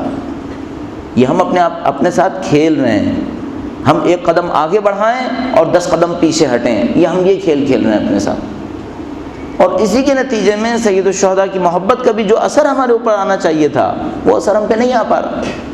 کتنی دفعہ ہمارے ساتھ ہوتا ہے، مثال کے طور پہ ایک جگہ بیٹھے ہوتے ہیں، خدا کی محبت ایسی ٹوٹ کر آ رہی ہوتی ہے، اپنے آپ کو اس کے سامنے ایسا حقیر سمجھ رہے ہوتے ہیں، جیسے ہی اس محفل سے باہر نکلتے ہیں سب ختم۔ سب ختم کیوں ہو گیا؟ کیا خدا تبدیل ہوا ہے؟ خدا تو وہی ہے، ہم تبدیل ہوئے۔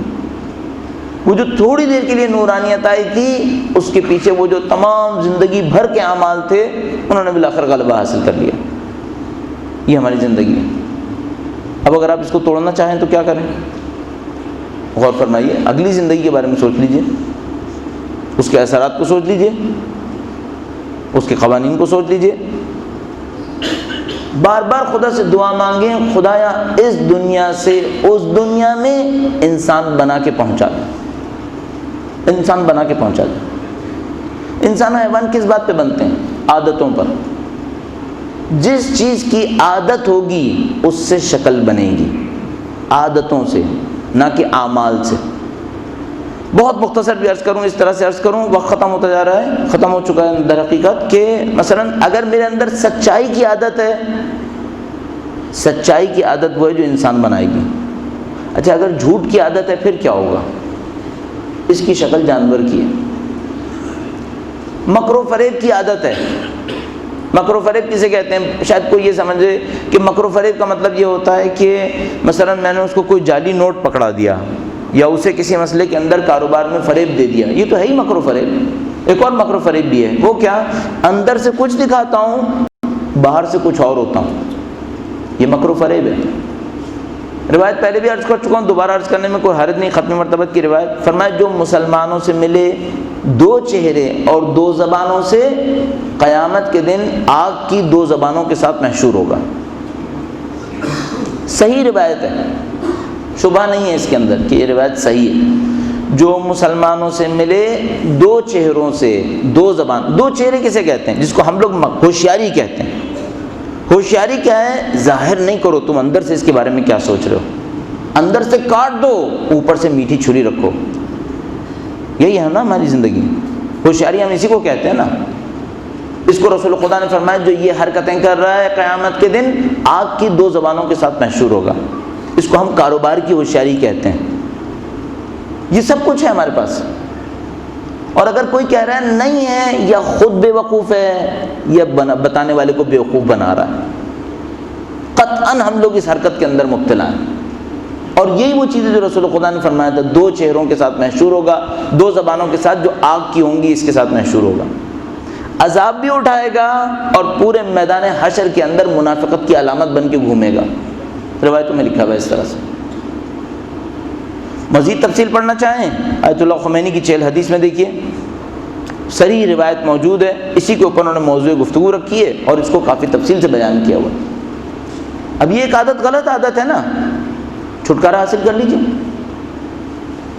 اس غلط عادت سے بچنے کی کوشش کر لیجئے۔ آپ کے پاس 2 چہرے نہیں ہونے چاہیے، 2 زبانیں نہیں ہونی چاہیے، ایک دل رکھیے، ایک چہرہ رکھیے، ایک زبان رکھیے۔ 2 رکھیں گے، وہ جو برزخ ہے وہ حقیقتوں کے کشف ہونے کی جگہ ہے۔ اگر دل میں کسی جانور کی صفت رکھتا ہوں، برزخ میں اس جانور کی شکل میں آؤں گا۔ مثلا لومڑی کی صفت ہے مکاری، اگر ہم لومڑی کو صحیح سمجھ پا رہے ہیں، لومڑی کی صفت رکھنے والا شخص پھر لومڑی ہی کی شکل میں آئے گا۔ جس جانور کی صفت بخل ہے، بخیل آدمی اس جانور کی شکل میں آئے گا. اور اگر کسی کی صفت یہ ہے کہ وہ انسانوں کو نقصان پہنچا کے خوش ہوتا ہے، وہ شیطان کی شکل میں آئے گا. شیطان کا کام یہ ہے. اس سب کے قوانین بنے ہوئے ہیں. علماء اخلاق ایک ایک چیز بیان کرتے ہیں، کس سے کیا ہوگا، کس سے. عرفان کیا ہے؟ یہی سب کچھ عرفان ہے. ہم لوگ کچھ اور سمجھ رہے ہیں اس کو. یہی عرفان ہے. آپ اس کو حاصل کرنا چاہیں، اپنے آپ کو پاکیزہ کر لیجیے، اپنی صفات کو صحیح کر. اعمال کے صحیح ہونے سے اچھا رہے گا، لیکن شکل تبدیل نہیں ہوگی. شکل صرف ایک صورت میں تبدیل ہوگی، عادتیں تبدیل ہو جائیں. عادت تبدیل ہو جائے. میری عادت اگر جھوٹ پر ہے، اگر ایک دفعہ سچ بول دوں اس سے معرکہ حل نہیں ہوگا. عادت سچائی پہ آ جائے. منافقت میری صفت ہے، ایک دفعہ سچا بن گیا. ایک دفعہ سچا بننے سے کچھ نہیں ہوتا. عادت یہ ہے کہ میں منافقت چھوڑ دی. سچ، وفاداری، امانت داری، سخاوت، شجاعت، یہ تمام صفتیں جو ہماری عادت بنے.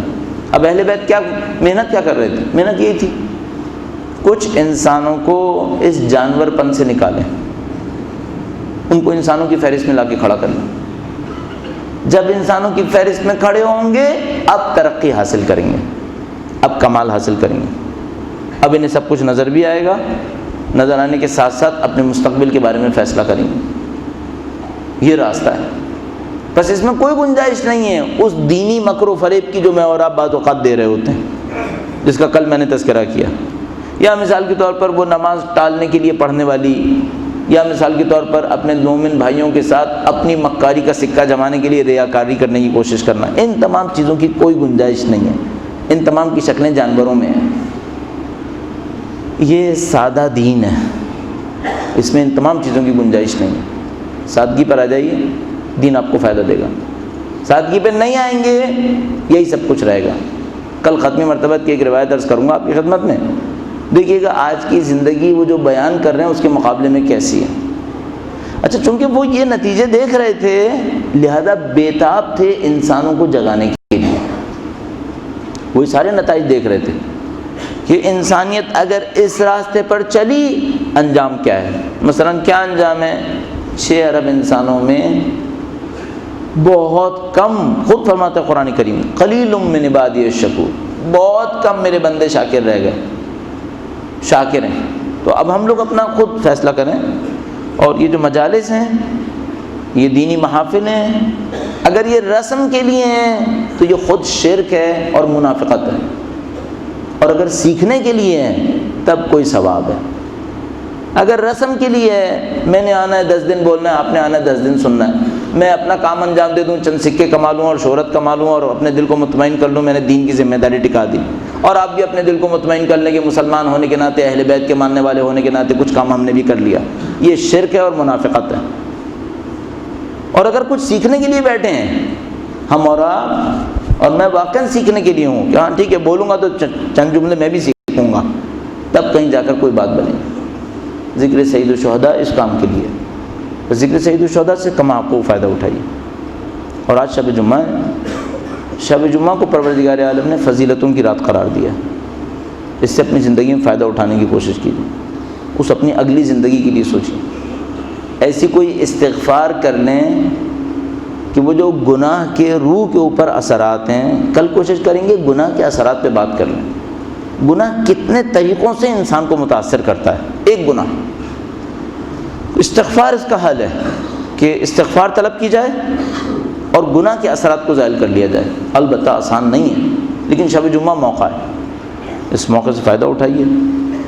خدا متعال کے حضور استغفار کرنے کی کوشش کیجیے. ایسی سچی استغفار جس کے پیچھے ندامت ہو. جھوٹے منہ استغفر اللہ 10 دفعہ کہہ دینا، 100 دفعہ کہنے سے کوئی مشکل حل نہیں ہوگی. ہم بھی اس بات کو جانتے ہیں، آپ بھی جانتے ہیں. ایسی استغفار جس کے پیچھے ندامت ہو، ایسی استغفار جس کے پیچھے گناہ نہ کرنے کا عزم ہو، ایسی استغفار جس میں گناہ سے جو لذت ملی تھی سب سے پہلے اسے دور کرنے کی کوشش کی جائے. گناہ سے پیسہ کمایا ہے، اگر اس کو رکھا ہوا ہے پھر کوئی استغفار نہیں ہے، پھر جھوٹ ہے. گناہ سے کوئی لذت ملی تھی اور وہ لذت ابھی بھی اچھی لگ رہی ہے، اس کا مطلب استغفار نہیں ہے، یہ ابھی دکھاوے کی بات ہے. ہاں استغفار وہ ہے جس میں ان تمام چیزوں سے ہمیں خدا متعال کے حضور پناہ نصیب ہو رہی ہو۔ اور ایک روایت کے اندر ارشاد فرماتے ہیں جتنا تم نے گناہ سے مزے لیے ہیں اب اتنی عبادتیں کرو کہ عبادتوں سے بھی اتنے رنج اٹھاؤ، تب تم اس گناہ سے استغفار حاصل کر پاؤ گے۔ مثلا میں نے 10 دفعہ لوگوں کے سامنے جھوٹ بول کر ریاکاری کر کے شہرتیں کمائی ہیں مجھ جیسے انسان، اب میں کیا کروں کہ اس گناہ سے استغفار حاصل کروں؟ ٹھیک ہے 10 دفعہ لوگوں کے سامنے تواضع دکھاؤں، سچا تواضع نہ ہے کہ وہ بھی ریاکاری کی دکھائے تو وہ بھی گیا، پھر 10 دفعہ ایسے کوئی کام کروں جس میں دوسروں کی عزت مجھ سے آگے بڑھے، تاکہ جو 10 دفعہ کی شہرت کمائی ہے 10 دفعہ کی ذلت بھی تو اٹھاؤں میں، تب میری استغفار قبول ہوگی، ورنہ میری استغفار بھی قبول نہیں۔ عزیزان محترم، شب جمعہ سے فائدہ اٹھائیے، اس میں مختلف اعمال ہیں، مختلف دعائیں ہیں، ان دعاؤں کے اندر ایک سچی استغفار ہے، ان میں سے ایک مثال کے طور پر دعائے کمیل، دوبارہ جائیے اپنے گھر پہ دیکھیے، تفصیل سے پڑھنے کی کوشش کیجیے، دعائے کمیل سے ملحقہ کچھ دعائیں ہیں ان کو دیکھیے۔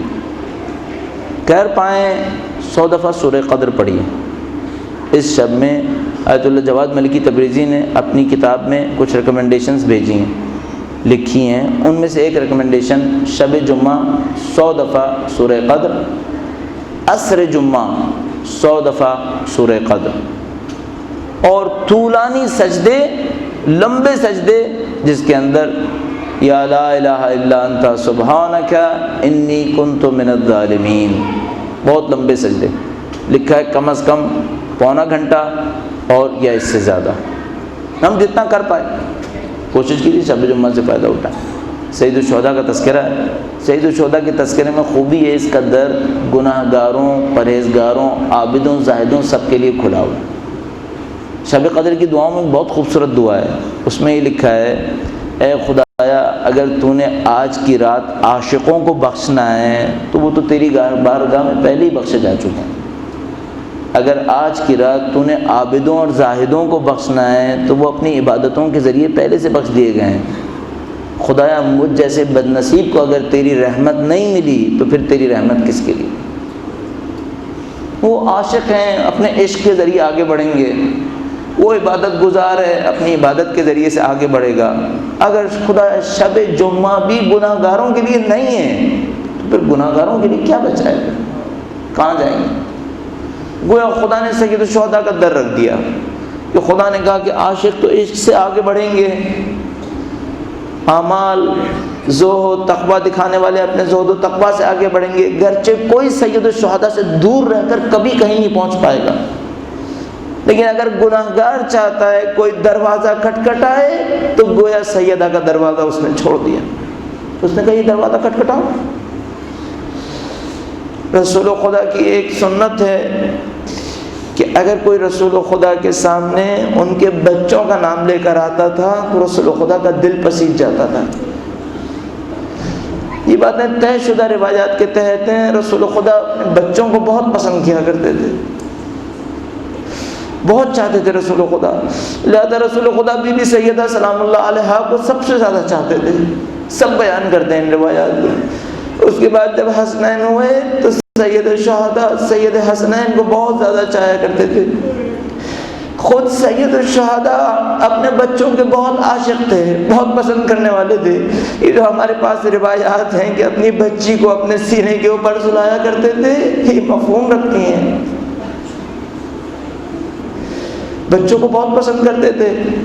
ہمارے پاس روایت موجود ہے نا کہ جب مسلم بن عقیل کی شہادت ہوئی تو انہوں نے مسلم بن عقیل کی بچی کو سب سے پہلے اپنے پاس بلایا اور اس کے سر پہ ہاتھ دے کر کہا کہ اے بچی آج سے مجھے اپنا باپ سمجھنا۔ جیسے یہ جملہ کہا اس بچی نے کہا مجھے لگتا ہے میرا باپ مر گیا۔ کہنے لگی آپ آج مجھ سے ایسی محبتیں کر رہے ہیں جیسے آپ یتیموں سے کرتے ہیں۔ یتیموں کا رسول سید الشہداء عجیب احترام کرتے تھے، امیر المومنین بھی احترام ایسے ہی کرتے تھے۔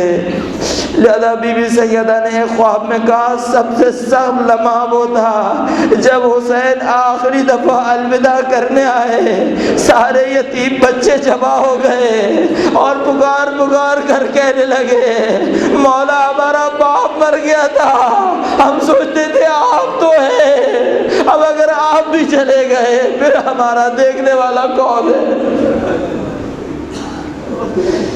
نہیں معلوم ان یتیم بچوں کے اوپر جو شام غریبہ میں گزری تو سید الشہداء پہ کیا گزر رہی ہوگی۔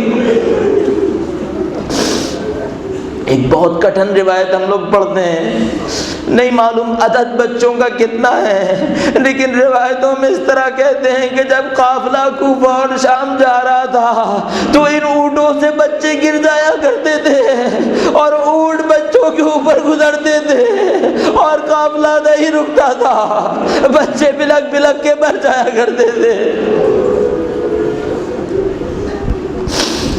وَسَيَعْلَمُ الَّذِينَ ظَلَمُوا أَيَّ مُنْقَلَبٍ يَنْقَلِبُونَ۔ اے پاک پروردگار تجھے واسطہ محمد و آل محمد کا اس قلیل سی عبادت کو قبول فرما۔ اے پاک پروردگار دنیا اور آخرت میں اہل بیت کی ہمراہی نصیب فرما۔ اے پاک پروردگار ہمارے قلیل اعمال کے صدقے میں اے پاک پروردگار تجھے رحمت واسعہ کا واسطہ ہے، پاک پروردگار ہمیں موت سے پہلے سچی توبہ کی سعادت نصیب فرما۔ اے پاک پروردگار تجھے واسطہ محمد و آل محمد کا قلب امام کو ہم سے راضی و خوشنود فرما، ان کے ظہور میں تعجیل فرما، نسلاً بعد نسلاً ہماری تمام نسلوں کو ان کے بہترین اعوان و انصار میں قرار فرما۔ دعائے صحت کے لیے درخواست کی ہے، ایک مومنہ اور ایک بندے خدا کے لیے خدا سے دعا کرتے ہیں پاک پروردگار بحق بیمار کربلا اور تمام مرضى تمام بیماروں کو اور ان دو کو بالاخص شفاء عاجل و کامل نصیب فرما۔ ایک سورہ فاتحہ تلاوت فرمائیے۔ مرحومہ رضیہ بنت رجب علی پریم جی زوجہ غلام علی پنجوانی، ایک سورہ فاتحہ ان کے لیے تلاوت فرمائیے گا، بعد میں پھر باقی مرحومین کے لیے۔ بسم اللہ الرحمن الرحیم الرحمن الرحیم مالک یوم الدین ایاک نعبد و ایاک نستعین اهدنا الصراط المستقیم صراط الذین انعمت علیہم غیر المغضوب علیہم ولا الضالین۔ اور ایک سورہ فاتحہ 3 مرتبہ سورہ اخلاص مرحوم قاسم علی محمد علی، مرحوم غلام عباس قاسم علی، مریم بائی کلیان، نور بانو بائی رتن سی محمد، مشتاق علی حسن علی، انور حسین ابن وزیر حسن، تمام مرحوم رشتہ دار، رباب بھائی راجپار، محمد علی راجپار، مصطفیٰ راجپار، اکبر میرالی علی بھائی، جرجس میرالی یا شاید نرجس میرالی ہو، بہرحال دونوں میں سے کوئی ایک ہوگا، سید لال حسین شاہ، سید برہان حسین شاہ، سید سلطان حسین شاہ، سید فضل حسین شاہ، سیدہ مہتاب بی بی، نوشاد حسین علی، قاسم علی حاجی ہیر جی، سکینہ بھائی حاجی ہیر جی، سلیمان حاجی ہیر جی، امینہ بھائی اسماعیل، نوربانو بنت مرحوم فاضل پیر بھائی زوجہ اللہ رکھا وسلام، پریم جی خاندان کے تمام مرحومین، اس تذکرے کے ساتھ کہ اس پڑھنے کا کوئی فرق ثواب اور اس فاتحہ کے ثواب پہ نہیں ہوگا۔ سنت غلط سنت ہے جو رائج ہے، لیکن چونکہ پڑھنے کے لیے دیا گیا ہے لہٰذا میں نے پڑھ دیا، اس تذکر کے ساتھ کہ اس پڑھنے کا کسی کے ثواب کے اوپر کوئی اثر نہیں ہوگا، سب کا سب نیتوں پر ہوگا۔ ایک سورہ فاتحہ 3 مرتبہ سورہ اخلاص تلاوت فرمائیں۔ بسم اللہ الرحمن الرحیم الحمدللہ رب العالمین الرحمن الرحیم مالک یوم الدین ایاک نعبد و ایاک نستعین اهدنا الصراط المستقیم صراط الذین انعمت علیہم غیر المغضوب علیہم ولا الضالین۔ بسم اللہ الرحمن الرحیم قل هو اللہ احد اللہ الصمد لم یلد ولم یولد ولم یکن له کفوا احد۔ بسم اللہ الرحمن الرحیم قل هو اللہ احد اللہ الصمد لم یلد ولم یولد ولم یکن له کفوا احد۔ بسم اللہ الرحمن الرحیم قل هو اللہ احد اللہ الصمد لم یلد ولم یولد ولم یکن له۔ یا جناب سیدہ یا جناب سیدہ سیدہ یا جناب سیدہ یا جناب سیدہ سیدہ یا جناب سیدہ سیدہ سیدہ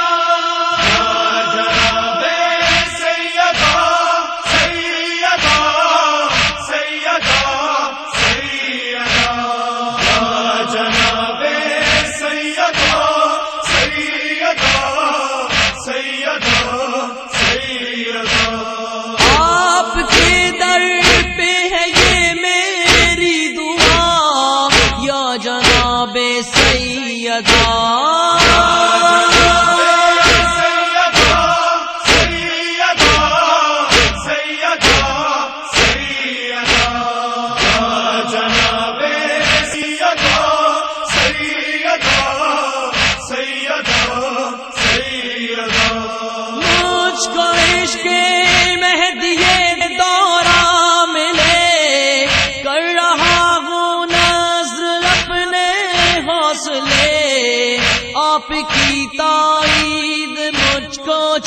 من الشيطان الرجيم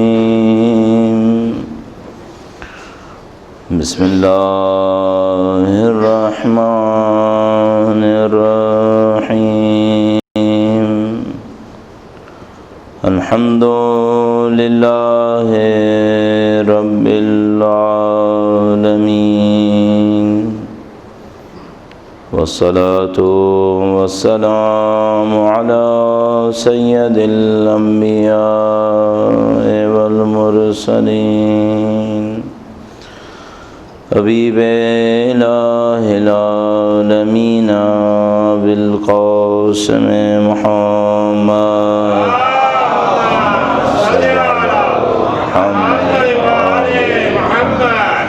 وعلى آل الطیبین الطاہرین سیما بقیت اللہ فی الارضین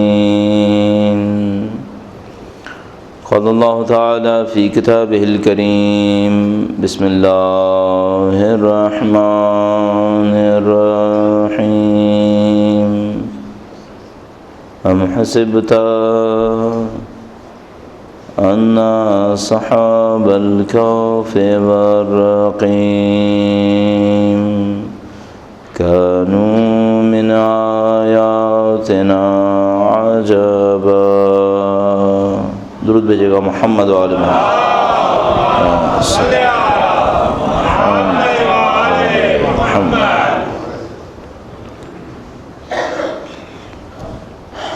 اہل بیت اطہار علیہ السلام نے اپنی دعاؤں کے ذریعے سے مسلمانوں کو ایک بصیرت دے دی، اور وہ بصیرت یہ ہے کہ دنیا کے ظاہر کے پیچھے اس کے اصلی باطن کو ڈھونڈنے کی کوشش کریں. اس دنیا کی توصیف قرآن کریم کے اندر دارالغرور سے ہوئی ہے، یعنی یہ دھوکے کی جگہ ہے. تو بہت ساری چیزیں ہیں جو مفسرین نے بیان کی ہیں کہ اس دنیا میں دھوکہ کیا ہے، اور اس دھوکے کو سمجھنے کی کوشش کی ہے، اس کو سمجھانے کی کوشش کی ہے. اہل بیت اطہار علیہ السلام نے اپنی دعاؤں کے ذریعے سے، احادیث کے ذریعے سے، اپنے احکام کے ذریعے سے یوں لگتا ہے کہ جیسے اس دھوکے کو جو اس دنیا کے اندر ہے بہت واضح کر کے بیان کرنے کی کوشش کی. جیسا کہ مثال کے طور پر دعائے عرفہ کے آغاز میں چند جملات جو بیان ہوئے تو اس میں مسلسل ایک دھوکہ توڑنے کی کوشش کی، وہ یہ کہ دنیا کو خدا سے علیحدہ کر کے سمجھنے کی کوشش مت کرو. دنیا کو خدا سے علیحدہ کر کے دیکھو گے تو تمہیں ایک دھوکہ ہو جائے گا، تمہیں فریب ہو جائے گا. اب یہ ہے کہ یہاں پر دو امکانات ہیں، یا خدا کے ساتھ دنیا کو دیکھا جائے یا خدا کے بغیر دیکھا جائے.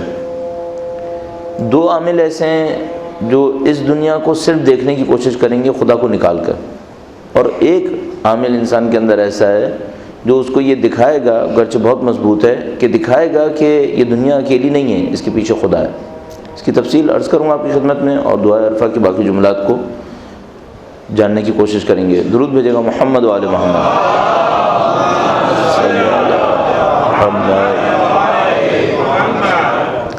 دو عوامل ایسے ہیں کہ جو انسان کی نظر سے اس حقیقت کو چھپانے کی کوشش کریں گے کہ اس کے پیچھے خدا ہے، اس دنیا کے بعد ایک آخرت ہے، برزخ ہے.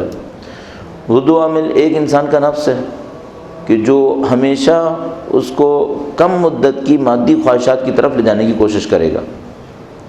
انسان کے اندر مادی خواہشات کیوں ہیں؟ کیا مثلا خدا تعالیٰ اگر مادی خواہشات نہ دیتا تو کیا ہو جاتا؟ ممکن ہے کسی کے ذہن میں سوال آئے، اور کئی لوگ کر چکے ہیں سوال، کہ اگر خدا تعالیٰ ایسا نظام نہ رکھتا، اتنا سختی نہ رکھتا کہ مثلا ایک طرف سے لذت ہے اور لذت کی طلب بھی کم نہیں ہے، اور دوسری طرف سے آخرت ہے جو معمولاً اس لذت کے مقابلے میں جا رہی ہوتی ہے، تو یہ کیوں رکھا خدا تعالیٰ نے؟ حقیقت یہ ہے یہاں پر کہ اگر وہ لذتیں نہ رکھتا، بالکل نہ رکھتا، تو پھر انسان کی مادی دنیا ختم ہو جاتی. مثلا اگر جنسیات میں لذت نہ ہوتی تو کوئی اتنی مصیبتیں پالتا؟ اگر غذا کی لذت نہ ہوتی تو ایسا انسان کو پتہ ہی نہیں چلتا کب دنیا سے رخصت ہو گیا، کھانا ہی نہیں کھاتا. اور اسی طریقے سے اگر انسان کے اندر مثال کے طور پر دوسروں کے سامنے احترام حاصل کرنے کی لذت نہ ہوتی تو بہت سارے احمقانہ کام انجام دیتا، نامعقول کام انجام دیتا. بہت ساری لذتوں کو خدا تعالیٰ نے اس لیے رکھا ہے انسان کے اندر کہ وہ اس مادی دنیا کے اندر زندگی گزارے، ورنہ وہ زندگی نہیں گزارتا. مثلا اگر ماں باپ کے درمیان، بچے اور ماں کے درمیان محبت نہ ہوتی تو کیا واقعاً ماں کسی بچے کے لیے اتنی قربانیاں دیتی؟ یا مثلا باپ اور بچوں کے درمیان محبت نہ ہوتی، اپنے گھر کی ایک طلب نہ ہوتی، تو کیا مثلا 5-6 آدمیوں کا کھانے پینے کا اور رزق کا بوجھ اپنے کندھوں پہ اٹھاتا مرد؟ ظاہر کہ کیوں اٹھاتا؟ تو خدا نے تعالیٰ نے یہ ساری محبتیں، یہ ساری طلب، یہ ساری خواہشات اس لیے رکھی ہیں کہ دنیا کا نظام چلنا ہے، یہ نہ ہوتی تو دنیا کا نظام نہیں چلتا۔ ان کے ہونے میں کوئی مسئلہ نہیں ہے، ان کو زندگی کا ہدف بنا لینا اس میں مشکل آ رہی ہے۔ کھانے کی طلب ہے، غذا کی لذت ہے، اس لذت کے ہونے سے تو بہت ضروری ہے، یہ نہ ہو تو انسان کھائے گا ہی کیوں؟ لیکن اگر یہ ہو اور یہی زندگی کا مقصد بن جائے، یہ خدا نے نہیں دی تھی۔ خدا نے لذت دی تھی اس لیے کہ تم اسے کنٹرول کرو، اعتدال میں رکھو، اس کو استعمال کرو۔ اب 2 عامل جو اس کو بگاڑنے کی کوشش کرتے ہیں، اس کے اعتدال کو توڑنے کی کوشش کرتے ہیں، وہ ایک انسان کا نفس ہے جو مادی خواہشات کو دیکھتا ہے اور اسی کو پسند کر لیتا ہے اور چاہتا ہے اسی کے اندر مبتلا رہے، اور دوسرا شیطان، کہ شیطان کی انسان سے ایک دشمنی ہے۔ شیطان ایک باقاعدہ دشمن ہے ہمارا، چاہے ہم چاہیں اور قبول کریں، اس کو سمجھیں یا نہ سمجھیں، قبول نہ کریں، لیکن وہ تو اپنی دشمنی دکھا رہا ہے۔ تو اس کا کام بھی یہی ہے کہ انسان کی جو بصیرت ہے اس کو محدود کر دیتا ہے، صرف دنیا کے اندر محدود کر لے، دنیا کی لذتوں کے پیچھے بھاگے۔ اچھا، یہ قانون بنا ہوا ہے خدا نے متعال کا کہ اگر کوئی لذتوں کے بہت پیچھے بھاگے گا تو اگلی زندگی اس کی جو ہے وہ ناقابل تصور ہے، پھر لاکھوں سال کی جو اگلی زندگی ہے وہ اس کے ذہن میں آئے گی ہی نہیں۔ ایک عامل وہ ہے کہ جو انسان کو یہ بار بار دکھائے گا کہ نہیں، یہ دنیا اکیلی نہیں ہے، اس دنیا کے پیچھے خدا ہے، اور اگر اس خدا کو سمجھ لیا تو کام آسان ہے۔ اور وہ عامل انسان کی اپنی عقل ہے، انسان کا شعور ہے، کہ اگر انسان لذتوں سے آزاد ہو جائے، اور جتنا لذتوں سے آزاد ہوتا چلا جائے گا اس کا شعور مضبوط ہوتا چلا جائے گا۔ یہ جو آپ دیکھیں ہم لوگ ایک مشکل میں پھنسے ہوئے ہیں، وہ یہ کہ مثلا اگر یہ کہتے ہیں نا کسی سے کہ بھائی اپنی لذتوں کو کم کرو، تو کہتے ہیں خدا تعالیٰ نے حلال خلق کیا ہے، حلال کھانے میں کیا برائی ہے؟ البتہ وہ اس نام پر اپنی بہت ساری خرابیوں کو بھی حلال کے دائرے میں لے آتا ہے۔ مثلا جو اس نے مثال کے طور پر کچھ مکاریاں کی ہیں ان کو بھی لے آئے گا حلال کے دائرے میں، یہ بھی رزق حلال ہے بالآخر۔ اور اس طرح بہت ساری ناانصافیوں کو، لوگوں کے ساتھ جو اس نے ظلم کیے ہیں۔ اچھا، اب ظلم ہم لوگوں کے ذہن میں آتا ہے جیسے فرعون کھڑا کوڑے برسا رہا ہے، یہ ظلم ہے۔ نہیں بھائی، یہ صرف یہ ظلم نہیں ہے۔ آپ اپنے مثال کے طور پر اپنے ساتھ رہنے والے چند انسانوں کی جائز شرعی جسمانی ضرورتوں کو احساس کر رہے ہیں کہ بھئی یہ اتنے پیسے میں اس کی ضرورتیں پوری نہیں ہوتی ہیں، اور جتنی بھی بیچاری مشقت کرتا ہے اس سے زیادہ پیسے کما نہیں پاتا، اس کی تمام ضرورتوں کو احساس کرتے ہیں پھر بھی کچھ نہیں کر رہے اس کے ساتھ، خوب یہ بھی ظلم ہے۔ یہ کس نے کہا کہ ظلم نہیں ہے؟ معاشرت ظلم کے اوپر مبنی ہے اس وقت، یعنی معاشرہ اس وقت ظلم کے اوپر کھڑا ہوا ہے اور ہم اس کے ظلم سے مزے لے رہے ہیں۔ حقیقت یہ ہے، یعنی طے شدہ بات جو اس وقت سمجھ میں آتی ہے وہ یہ کہ اگر اسی وقت سید و سردار تشریف لے آئیں جو نظام ظلم کو توڑیں گے، ہم پریویلیج کلاس ہیں، ہم وہ کلاس ہیں جو ظلم کے نظام سے مزے لے رہی ہے۔ یہ مت سوچے گا کہ مثلا ہم اہل بیت کے ماننے والے ہیں، ہم نے ظلم سے کیا مزہ لیا۔ یہ جو ہمارے پاس دوسرے انسانوں کے مقابلے میں اتنا زیادہ ہے، جو یقیناً پاکستان کے اوسط کے مقابلے میں کہیں زیادہ ہے، تو یہ نظام ظلم سے ہم مزے لینے والے نہیں ہوئے۔ ڈپریس کلاس تو وہ ہے بیچاری جو 30% پاورٹی لیول کے بھی نیچے ہے، جو اپنے جسم کی کیلوریز کو بھی پورا نہیں کر پا رہی ہے۔ ہم پریویلیج کلاس ہیں۔ اس کے بعد ہم اپنی پریویلیج کلاس ہونے کے جسے کہتے ہیں داغ کو چھپانے کے لیے اپنا 2% 3% ادھر ادھر دے کر اپنے آپ کو مطمئن کرنے کی کوشش کرتے ہیں کہ ہم نے بھی اس سید و سردار کے دین کے نام پر کچھ کیا ہے۔ یہ تو جب وہ تشریف لائیں گے تب پتہ چلے گا کہ جو ہم کر رہے ہیں یہ کافی ہے یا نہیں ہے۔ لیکن اگر انسان اپنی ذرا سی بھی عقل دوڑائے تو اس کو سمجھ میں آ جائے گا کہ اگر ایک آدمی بھوکا مر رہا ہے تو اس کا مطلب ہے جو میں کر رہا ہوں وہ کافی نہیں ہے، میری ذمہ داری میں ہے۔ یعنی اب صورتحال کیا ہے، میرے پاس کچھ اپنے طور پہ سوچتا ہوں، مثلا میرے پاس چند لاکھ روپے پڑے ہیں جس کی فی الحال مجھے کوئی ضرورت نہیں ہے، اور کچھ لوگ بھوکے مر رہے ہیں، کوئی توجیہ ہے کہ یہ چند لاکھ کیوں پڑے ہیں؟ کیا توجیہ ہے؟ اس لیے کہ یہ میرے ہیں۔ اچھا، یہ میرے کہاں سے ہوئے؟ کیونکہ میں نے کمائے ہیں، اور میری طاقت کس کی ہے؟ یہ ہماری بصیرت کی کمی ہے۔ یہ جو میں کا کانسیپٹ ہے یہ میرا ہے۔ اچھا، ایک اور مصیبت یہ ہوتی ہے کہ جیسے وہ خمس نکالتا ہے، اب نہ صرف یہ کہ میرا ہے بلکہ میں نے اللہ پہ ایک احسان بھی کر دیا ہے کہ میں نے خمس نکالا ہے اس میں سے، تو نہ صرف میرا ہے بلکہ جس کو کہتے ہیں پاور ٹو میرا ہے، یعنی 2 گنا میرا ہے۔ اب تو سوال ہی نہیں کوئی اس کے اندر ہاتھ لگا۔ کس نے یہ تصور دیا ہے ہمیں؟ ہم سے کسی ایک پیچھے آگے پیچھے نسل کے اندر بڑی بنیادی غلطیاں ہوئی ہیں اسلامی تصورات بنانے میں۔ ہم سے کہیں بہت بنیادی غلطیاں ہو گئی ہیں. اچھا اب وہ ہماری میراث بن گئی ہے, وہ ہماری روایت بن گئی ہے اور ہمارے ساتھ گھسیٹے چلی آ رہی ہے. اب وہ غلطیاں پتہ نہیں کب صحیح ہوں گی کہ وہ ساری میراث ہماری جو غلطیوں کے نتیجے میں ہمارے ساتھ ساتھ چل رہی ہے وہ صحیح ہو جائے. ہم آج تک یہ نہیں سمجھ پا رہے ریاکاری کسے کہتے ہیں.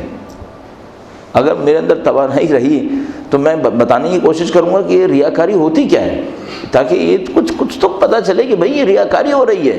بہت ساری جگہوں پر ریاکاری ہو رہی ہے, خلوص نہیں ہے ان کاموں کے اندر. لیکن ابھی یہ ہے کہ چونکہ پیچھے کہیں غلطی ہو گئی ہے لوگوں کو سمجھانے میں یا لوگوں کے سمجھنے میں, تو وہ جتنی خرابیاں تھیں وہ بھی صحیح سمجھی جا رہی ہیں اور وہ آگے چلی جا رہی ہیں. اس کے اوپر کبھی بات کر لیں گے. فی الحال اہل بیت اطہار علیہ السلام نے اس بصیرت کو دینے کی کوشش کی کہ اس دنیا کے پیچھے خدا ہے, اس کو جاننے کی کوشش کرو. اب اس کے انداز مختلف تھے. ایک انداز یہ ہوتا ہے کہ اس بات کو پہچانو کہ تم کتنے کمزور تھے, تمہاری کمزوریاں کتنی ہیں, اور ان کمزوریوں کے باوجود خدا تعالیٰ نے تمہارا ساتھ دیا. چند جملے امام نے اس قسم کے ارشاد فرمائے, وہ پڑھتے ہیں اور اس کے بعد مزید گفتگو کرتے ہیں. درود بھیجے گا محمد و آل محمد.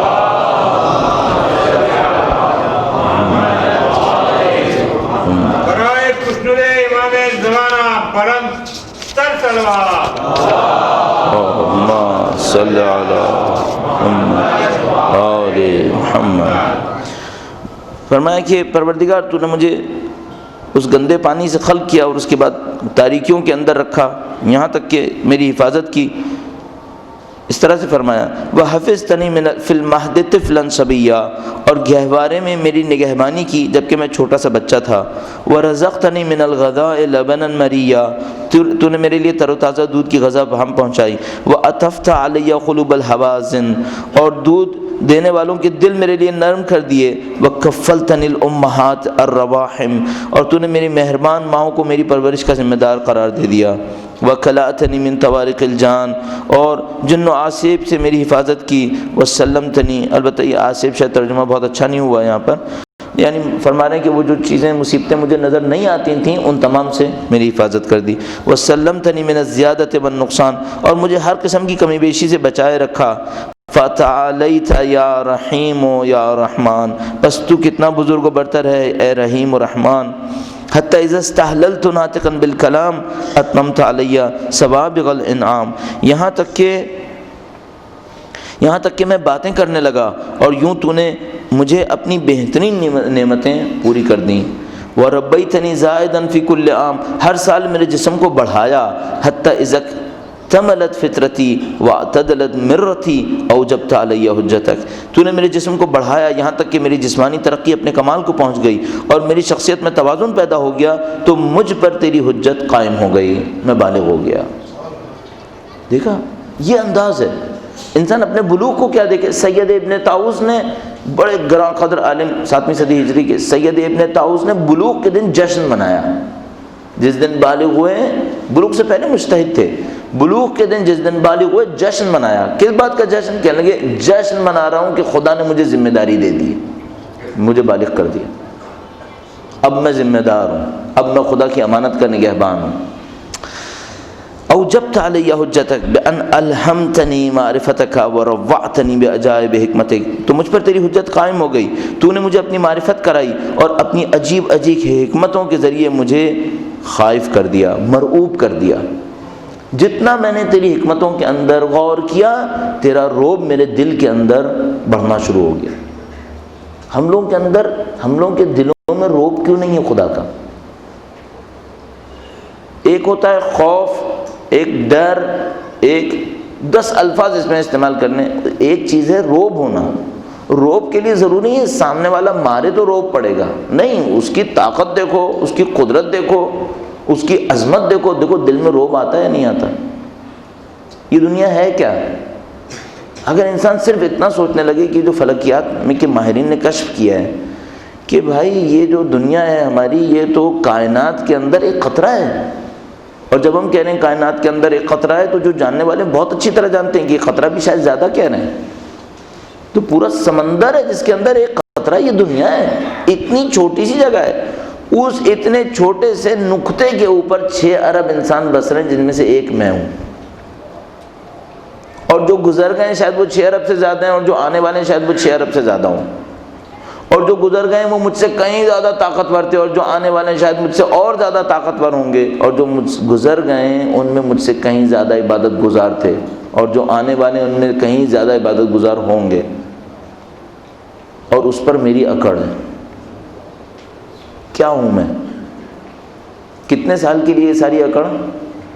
10-15 سال کے لیے، 20-25 سال کے لیے۔ اس کے بعد کیا ہے؟ اس کے بعد لاکھوں سال کا ایک ٹنل ہے۔ سب جانتے ہیں کیا ہے، یہاں روب نہیں ہے خدا کا، کیا کر سکتا ہے کیا نہیں کر سکتا۔ یہ جملہ غلط ہے کہ کیا نہیں کر سکتا۔ آزاد کشمیر میں جب زلزلہ آیا، جن لوگوں نے، بہت سارے لوگ آپ کے لوگ دوست احباب گئے وہاں پہ، انہوں نے دیکھا 2 پہاڑوں کے درمیان تقریباً آدھے گھنٹے کا راستہ تھا۔ پہاڑ کے اس تہہ میں، اس پہاڑ کے ادھر ایک گاؤں تھا، ایک پہاڑ کے ادھر تہہ میں ایک گاؤں تھا۔ آدھے گھنٹے کا راستہ تھا پیدل کا، یہاں کے گاؤں والے وہاں پہنچتے تھے، آدھا گھنٹہ لگتا تھا۔ زلزلے کے بعد دونوں گاؤں ملے ہوئے ہیں، خدا جانتا ہے بیچ کی زمین کہاں گئی۔ تعجب ہے، انسان دیکھ رہا ہے پہاڑ مل گئے، آدھے گھنٹے کا راستہ تھا پیدل کا، کیا ہوا؟ وہ غائب، بالکل صفحہ ہستی سے مٹ گیا۔ تعجب ہوتا ہے انسان کو۔ ایک پہاڑ ہے بڑا لمبا سا، جناب سلسلہ پہاڑ لمبا سا چلا جا رہا ہے، بیچ میں لگتا ہے جیسے کسی نے، پہاڑ ٹیڑھا ہے، بیچ میں سے لگ رہا ہے کسی نے چاقو سے سلائس مارا ہے، یہاں سے لے کے وہاں تک کلومیٹرز تک وہ سلائس گیا ہوا ہے، ساری زمین نیچے۔ یہ خدا کی طاقت، کتنے سیکنڈ لگے ہوں گے اس کام کے اندر، سب ہو گیا۔